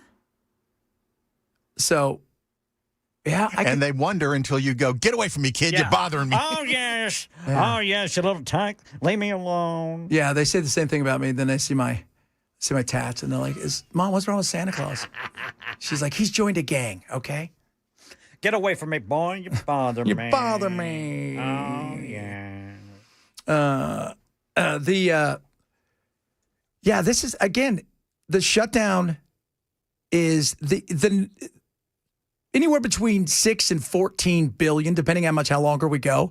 But it's costing, we're talking billions of dollars a day in lost productivity and revenue that the government's not getting back. Revenue, funny.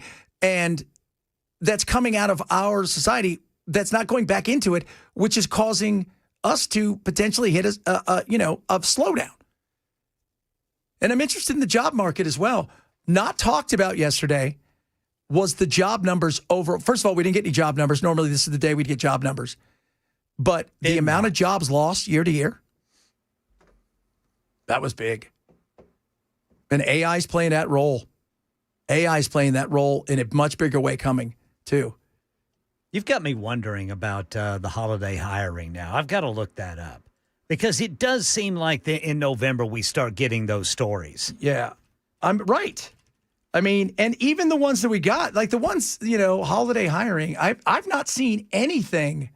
Doesn't Amazon traditionally hire here we go. Hundreds of thousands. Retail holiday hiring hits its lowest level since the Great Recession. Yep. There it is.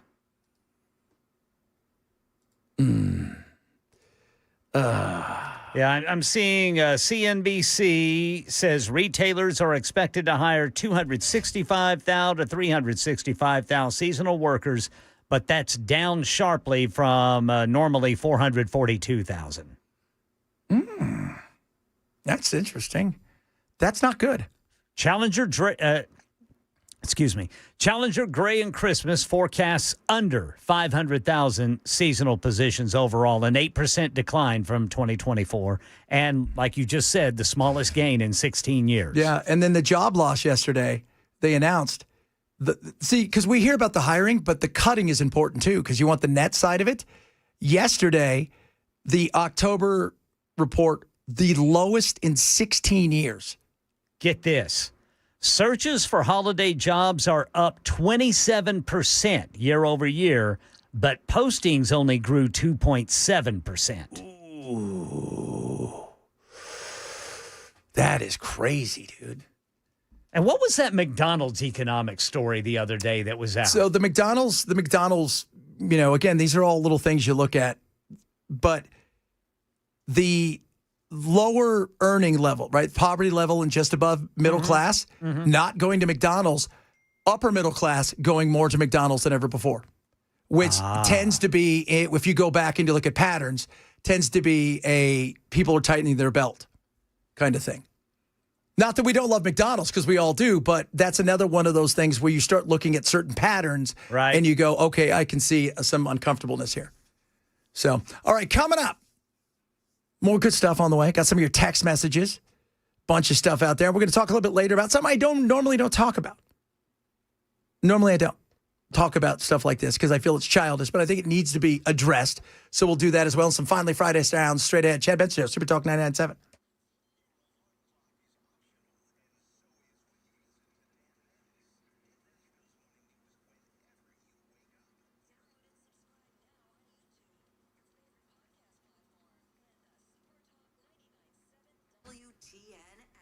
All right, guys, Raycon, best earbuds around. Love my Raycons. Wear them every single day. My everyday Raycons are incredible.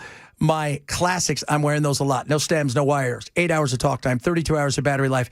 Black Friday, Cyber Monday, boom! They are on top of it right now. Go to buyraycon.com/Chad. I'm going to tell you why it's awesome. 30% off site-wide.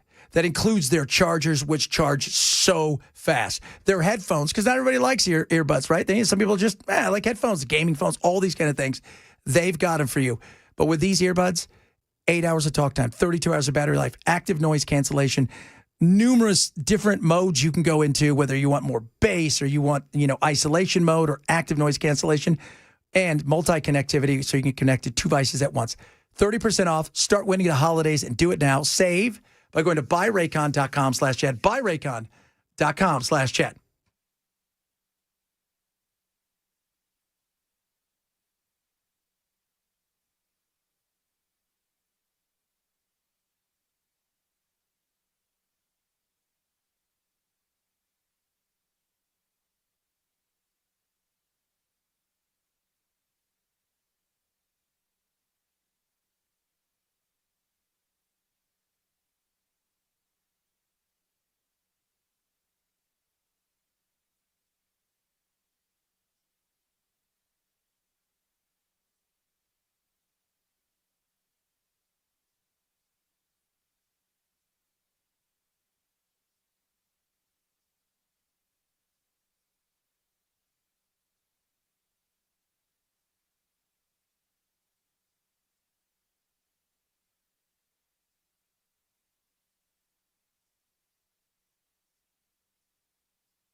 Wow, drivers, if you are headed to Memphis or Jackson and you're westbound of 40, you better pack your patience. You've got a 10-mile backup because for some reason they're doing bridge work in the middle of the day and only the right lane is open on 40 westbound there at Linden Waverly. That's exactly what you do, guys. Keep it up. That is a 155-minute delay now.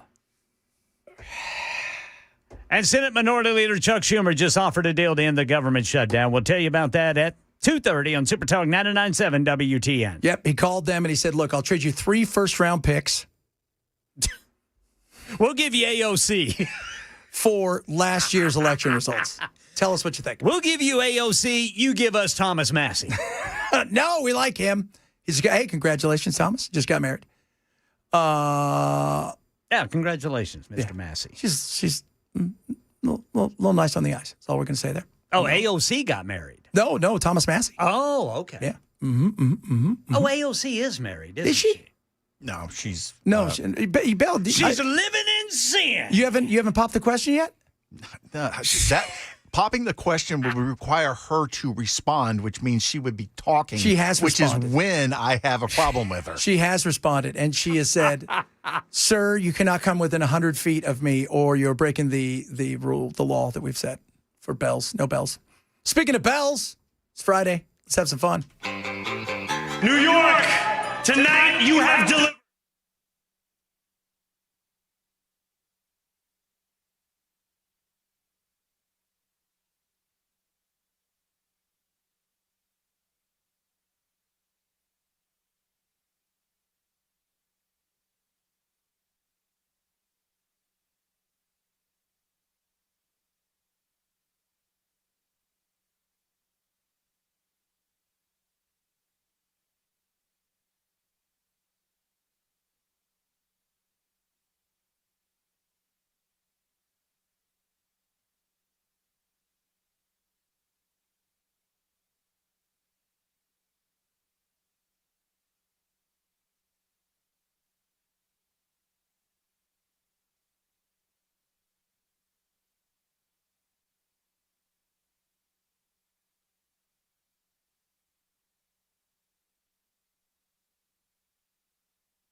To beat the champ, you gotta knock him out. And you didn't. Sorry, you Canadian Blue Jays, eh? You bunch of hosers, you know? Why don't you guys go play some hockey and not win that either? Because you're paying funny money. I'm just bummed because I know Geddy Lee's unhappy now. Yeah. My buddy just got tickets. To what? Rush. Oh. All right. What'd he pay? I know his girlfriend, his wife's got all this money. She's a government contractor. She's got stupid money. And he'll say, I should divorce her because he'll say, once he says that, I know he's going to send me something ridiculous. And he's like, I just got a new fender from her. I got to do this. And so he's taking her. She's suffering to go because she's not a fan of Rush, but she got him tickets. Do you see Journey announce their farewell tour? Yeah. Do you think at some point in time? No. No? Oh, you didn't even have to finish it. They're never going to be friends, man. Yeah. And it's not going to be Steve Perry. Steve does not. You have to remember, Steve is loaded beyond belief. And he's never really been friends with anybody in the band. It was always a working relationship. And he's, what is his, 70s? And he don't want to go back out on the road. Yeah, I wonder if he could still hit some of those notes. Plus, part of the separation agreement was he still makes money off the band, so he doesn't need to go out there to make money. Well, yeah, there's that. I wondered if it was like, this is the last time we're all going to be together. We could suck it up for one night. If they're playing like one night at the Cube or the Dome or whatever the hell that circle thing is out there in Vegas, you know? Mm-hmm. Yeah, I just don't think he wants to. No. No interest.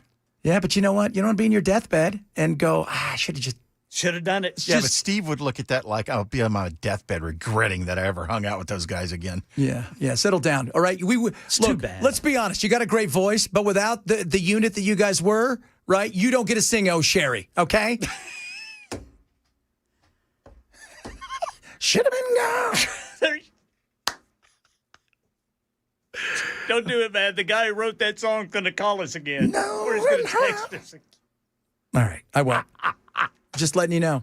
All right. Didn't he text us and say, yeah, he please, did. please stop singing? Stop screwing up my song. You know what? You're welcome. All right, coming up, we'll talk a little high school conservatism when it comes to what's happening in the MAGA conservative movement. Straight ahead, Chad Benches, Super Talk 997.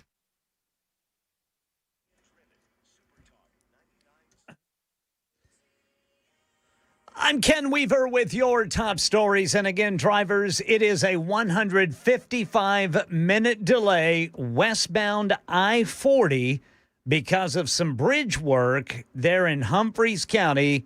The right lane is blocked, so you only have one lane there. That is a 155-minute delay now.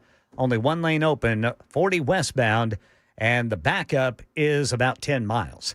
Senate Minority Leader Chuck Schumer offering a deal in Washington to end the government shutdown. His plan includes a short-term bill that would reopen federal agencies and then a one-year extension of Obamacare premium tax credits. Schumer says the government could reopen within hours if Republicans agree. GOP leaders have yet to signal whether they'll accept the proposal. Transportation Secretary Sean Duffy says flight reductions could go up to 20% if the government shutdown drags on. They're already 10% due to what Duffy says is concerning data. Duffy warning on CBS Morning News, these steps are about safety, not politics. And it comes back to controller fatigue. And if I can reduce the capacity because I have reduced controllers, I think that takes pressure out of the system. Airlines began trimming schedules today. Expect more reductions next week. Right now at BNA, 14% of flights are late or very late. And Metro Public Health confirming that Nashville's first measles case has arrived in this is the first case of measles in 20 years. Officials say the patient was unvaccinated and had recently traveled. Health teams are tracing contacts and urging anyone without the MMR vaccine to get immunized at local clinics. Measles can lead to serious complications, so doctors say vaccination's the best protection. That's the latest news. Weather's next. I'm Ken Weaver, WTN News.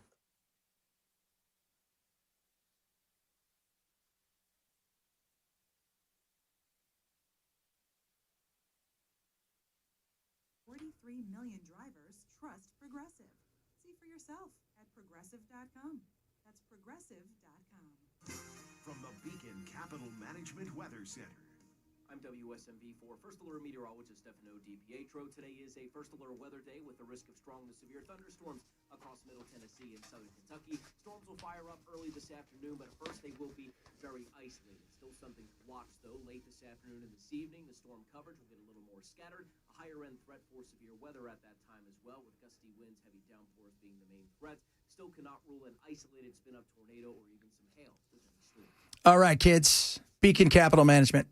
You need to talk to them. Whether it's taxes, and I've seen a lot of people trying to figure out what to do with tax, especially with the one big beautiful bill, because they're not quite sure. They know there's issues that tax things they can take advantage of. They're not quite sure what they are. Well, that's why you need to talk to Beacon. Some of you out there have no idea that you can write off a portion of your vehicle loan interest, but there's certain restrictions. And if you're over 65, there's additional senior deductions up to $6,000. Again, not a full elimination, but you got to figure out what you're going to do with that. Then you move over to things like dollars and cents, talking about retirement. How can they help you with that? Well, that's why you talk to Beacon. And then some other things. Things that maybe people don't like to talk about, long-term care, as well as estate planning. So this is what I want you to do. Get a free financial consultation. Call Beacon today, 615-488-9303. 615-488-9303, or check out everything they do online at beaconcm.com. This is a paid placement.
All right, guys, Relief Factor is awesome. I use it every single day. I want you to do this. Go to relieffactor.com, relieffactor.com. You're saying, what is that? This helps with your muscles, your aches and pains, your joints, the strains you have when it comes to working out, overexerting yourself, or sometimes just being older. It is incredible. All natural. You can take it every single day, right? It's not addictive, and it is amazing. If you're like me and you're pushing yourself a little more, you're trying to get healthier, and you want to make sure you can continue to go, or if you're just like me too, some days where you just feel sore and you want those muscles to feel better, the recovery time is amazing because it is incredible and it works. It's called Relief Factor. Go to relieffactor.com. That's relieffactor.com, or call 1-800-4-RELIEF. That's 1-800-4-RELIEF for Relief Factor. That's right. It's called the Sphere. I think I called it the Cube or the Ball. You know that place. That place. The place with an eyeball. It does look cool, though, doesn't it? I mean, I don't know if I want to go there because it just seems like, although there's nothing going on. Have you seen how empty Vegas is? No. Vegas, by the way, if you guys don't know, has imploded. It is down. it is the kind of thing where you can go to Vegas almost any night, even on the weekends, and you're going to get a room dirt cheap, even if you're not a player. Really? Oh, yeah. Their I gotta tourism call my wife. is I mean, I don't know why. I don't know what's happened. I mean, it is down. They're showing nights. I remember a couple weeks ago, I saw somebody out there who was like in their hotel. It's Saturday night at like 10 o'clock. He's on the strip looking down. Nobody's there. It's just empty. 9-month decline. I wonder if that's going on here. I don't think so, though. No. 9-month decline. And the numbers are just... Interesting. Yeah. I don't know what the deal is.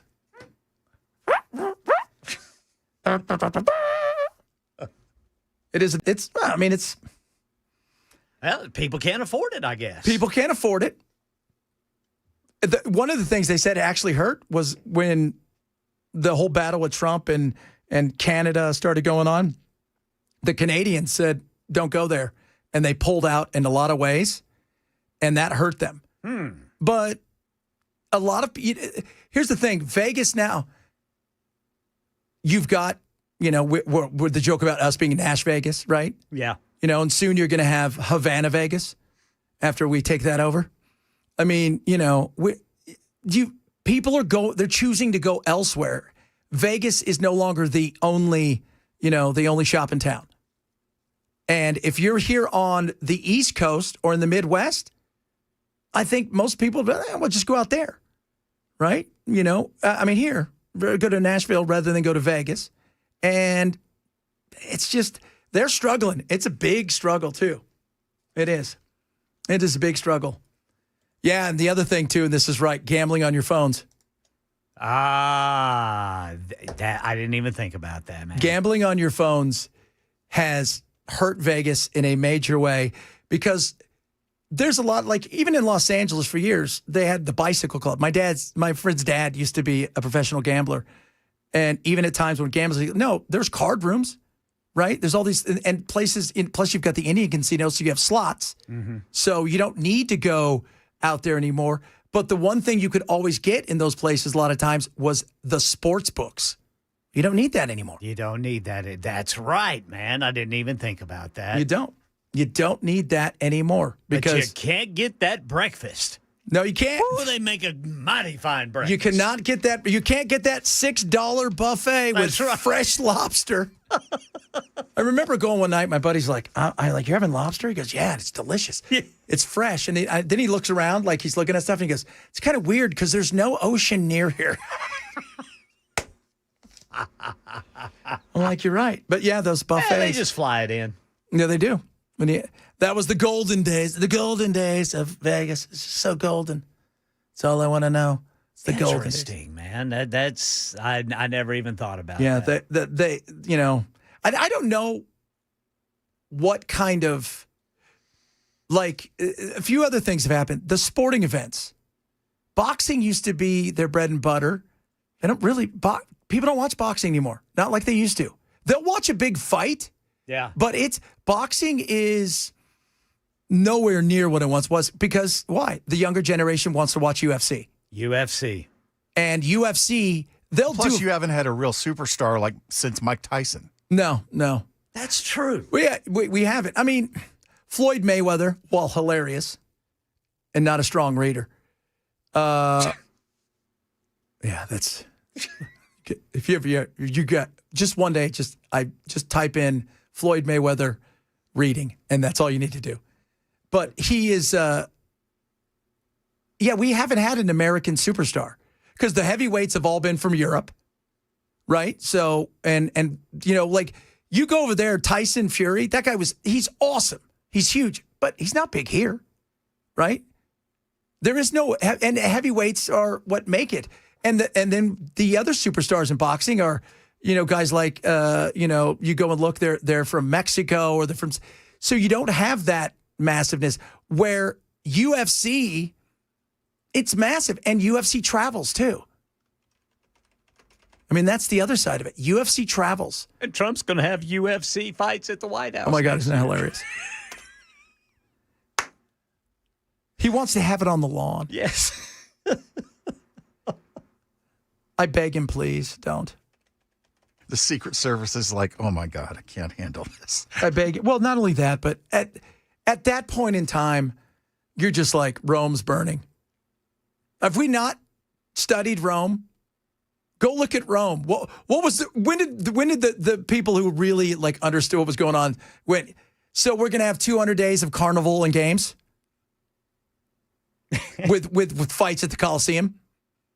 And the occasional orgy. And the occasional, well, they had a lot of those things. Man, I can only pronounce one of the top 10. I can only pronounce the name of one of the top 10 boxers in the world right now, Terrence Crawford. Yeah, that's it. The others, Alexander Usyk. Usyk, yeah, he's a badass. Naoya Inoue. Don't know him. Dmitry Bivol. Nope. Saul Canelo Alvarez. Yeah, well, that's Canelo. Canelo. Yeah. Artur Beterbiev. No. Beterbiev. Jesse Bam Rodriguez. Well, I can pronounce that one. Bam. 22-0, 15 KOs. Gervonta Tank Davis. Gervonta. And Teofimo Lopez. Yeah, Teofimo's, yeah. So I've heard of Teofimo. I've heard of, obviously, Canelo. But see, Canelo doesn't fight in Vegas much. Canelo fights usually, the last time he fought was where? Didn't he fought in Dallas? So at what's his name? Jerry's house. Used to, in the AT&T Stadium. Yeah, used to always, these were all in Vegas. Shakur Stevenson. Yeah, that was the thing about Vegas. Man, that used to be the nights, right? Like and boxing was so massive at the time where you knew like when Tyson's fighting this weekend, but you go back, you had Hearns, you had Durand, you had Sugar Ray Leonard, you had Tyson afterwards. Then you had Evander Holyfield, of course, Muhammad Ali. Then on top of all of those, you could forget about the things of, oh God, what was his name? Oh God. Heavyweight? No, the lightweight. The Mexican guy, the Mexican-American guy, the one that gold medal for us. Oh. Pretty boy. What was his name? Yeah, see? Yeah, I cannot remember his name. I can see his face. Mm-hmm. Goodness. Yeah, I forgot. Yeah, but you know what I'm talking about, What was that? That's going to bother me. And it's not Pretty Boy, but it's one of those things where that's somebody out there in the text message will hit us up. And, he won the gold medal for America. Yeah, and he grew up in Los Angeles. And De La Hoya. Oscar De La Hoya. You had these names that were big. You don't have any of that. And the ones you do have, nobody, who, like you said, Uzabanuki. Who? What? Didn't they use, back when we were kids, didn't the networks run the big boxing matches wasn't Muhammad Ali and George Foreman on network TV? Yeah, there was one of those ones that have it on on a Saturday. And then it was closed circuit. Do you remember the closed circuit where you had to go to a bar? Yeah. And it was the only thing you got was that. But I remember, because okay, somebody's dad's getting a fight and everybody would go over there. Right. And it was like a big deal. And it was like, oh, my God, this is going to be awesome. And then they would just turn it on and it would just pop on. Hello, everybody. It's me. Such and such. It was just as big as the Billy Graham Crusades. It was. Now, nobody cares about boxing. They just don't because the UFC is more exciting. Yeah. Now you can choke people out. Knee them out. You've got gloves, but, you're still feeling their knuckles. That's true. Roy Jones Jr. was so amazing. I love Roy Jones Jr. was my favorite boxer, as was Bernard the Executioner Hopkins from Detroit. Yeah. Because never once did he talk about himself not in third person. I met Joe Frazier one time, man, and he was old. This was back in Boise. And I shook his hand. And even at the age he was, fellas, his hands were as big as pizza plates. They were like hams. Huge hands. And I'm thinking, that's how he knocked people out. Yeah. I met Ali in LAX. Did you? Yeah. Joe Frazier. Almost walked right into him. How, like, was he? Oh, it was well after. It was his Parkinson's. Okay. He was somebody was having to help him walk, but he was, he smiled at me and was very pleasant. Man, in his prime, he was something else, man. He was. It was absolutely Ray Boom Boom Mancini. I remember that. I remember Ray Boom. So you want to talk about watching stuff on television? Do you guys remember he fought the God, what was that guy? I'll look it up. Didn't he who was the one who fought didn't he kill somebody? Yeah, it was Dooku Kim. Ooh. In the ring? In the ring. Boom Boom was 21. Kim was South Korean. He was 27. And Dooku Kim took a beating. And this was back in the day. I think they went 15 rounds. And you could tell from about the 8th round on, they should have called the fight, but this guy would not give it up. And then it was over, and he went to the thing, and he never moved. Yeah, he died a couple of days later. Yeah, that fight was one of the reasons they pulled it down to 12 rounds, right? Yeah, I think, they started bringing stuff because they started realizing these guys are killing each other. Yeah, that's just, that's the thing, man. It's like George Foreman, he would knock people out by just body blows. Oh, remember when he knocked out Michael Moore? Yes. He hit Michael Moore. Michael dominated him, and he hit Michael Moore, and I just remember when he punched him, we were all getting ready to go out, we were watching the fight. He hits him in the face, and it slowly backs out, and Michael Moore's nose, you could tell, is broken, and he goes cross-eyed, and he just falls back, and you're like, that's it. Yeah. The guy with the grills just knocked this guy out. George Foreman had the arms like tree trunks. Yeah. I was watching, one of the Diaz brothers talking about boxers, and they asked him, do boxers hit hard? He goes, oh, God, yeah. He goes, I got hit by a boxer. I was sparring with him, just boxing. He hit me twice with a jab, and I thought, I can't do this. That's it. I want to just grab him. All right, coming up, we'll wrap up the show straight ahead. This is the Chad Benson Show, Super Talk 99.7.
Da, da, da, da. Matt's dressed up, and the reason is the mayor going to be here. I don't feel like I'm that dressed up. Well, you got a that belt dressed on. up? You got pants and a belt on. I do have a belt on. Have you met That's Ken fair. and I? That is fair. It is pants season for Matt Murphy. November, pants season. Maybe the mayor show up in jeans. Probably. Well, not showing up in wear a jorts. suit. I'll tell you He'll wear a that. If he's suit. showing up in jorts, that'd be great. He was wearing jeans and a T-shirt when we had our beer summit over in Germantown. So, No. that'll Did that be go good. well? Yeah, it was fun. It's fine. We talked for like 3 hours. I mean, it's okay to be agreeable and disagree about things. Yeah, it's okay. Which is what we did for the most of the 3 hours. But we agreed on a few things. Tell him he was a horrible person and that you hoped bad things on him. No, we talked about me calling him Feckless Freddy. He does not like that. For the record, he does not like being called Feckless because he was like, "Hey, how are you, Matt? Feckless Freddy here." I'm like, "Oh, you heard about that, did you?" Yeah. "Oh, yeah. How's it going?" It's like, did not care for that. Okay, well, fair. Fair. Fair. That's fine. That's fair. I get it. Man, a packed show. I got that. I got Sean Fry. Why don't I know how to pronounce Sean's last name? It is the Trump impersonation. Yeah. Sean Farish. Farash? Faresh? Is it Faresh or Farish? Farish. I don't know. I need to figure that out before 6. And he's coming in. Need to figure that out. And I've got Ken, this will be of note for Ken because it's kind of newsworthy. The Ben Rose, who was the attorney for Robin Smith, is going to be on with us at 3:35 today to give his reaction on the. So I wasn't around when all of this went down. We were around for the trial, but when Cassida and Cothran went to trial, Robin Smith was in on this deal with them, and she admitted wrongdoing, pled guilty, testified against them. Her testimony was a lot of what convicted them. Well, now they're pardoned by Trump, and she's going to jail in January for 8 months. Yeah, see, that's So, bizarre. Interesting. Why? How much money did that cost him to get pardoned? Well, I'll argue Do that. they have Bitcoin? I mean, I don't know. I'll argue that. I mean, let's debate, whether or not we should be pardoning these guys, which, in my opinion, you should not. I agree with Trump on a lot of things. I don't agree with him on this. His pardons have been pretty. It's been weird. It's been weird. And I think he's taking bad advice from people in his inner circle because I don't believe that he's going over these things. No, well, and that's the other, the other night when he's talking about, we with the auto pen, and then, hey, this guy from Byance. Yeah, I don't know. I don't him. know who that guy is. Well, then why'd you pardon him? Well, then why'd you pardon him? Well, because somebody told you to, and you want to. Your The kids buck told you starts to. with you or whatever. But yeah, so I can't go on the radio and criticize Joe Biden for pardoning people that he didn't know who they were or what they did when this president's doing the same thing, or I have to criticize Trump. So, bottom line is, that aside, forget whether or not the pardon's a good thing to do. You pardon the two people that went to trial, never admitted wrongdoing, and got convicted. But the woman that said, hey, I'm guilty, I'll testify with you, what we did was wrong. The person who, in theory, should be pardoned, didn't get the pardon. Set to go to jail. So that's weird. Now, maybe he'll pardon her. I don't know. It depends. Does she have meme coins? I don't know. Bitcoins? I Does don't she know anything about the poly market? I don't know. I don't know anything about the Bitcoin poly market. Are you in Bitcoin?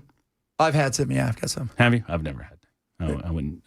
That feels funny. You ever watch feels fake to me. these things where people are like, oh yeah, I just bought. I tweeted something or I texted something out. Anybody wants to bring me a pizza? I'll give you some bitcoins. And this guy came over and I gave him 15,000 bitcoins because that was back when there was right. They were $5. Now you'd be worth $12 billion, whatever. A gajillion. Yeah. Quadrillion.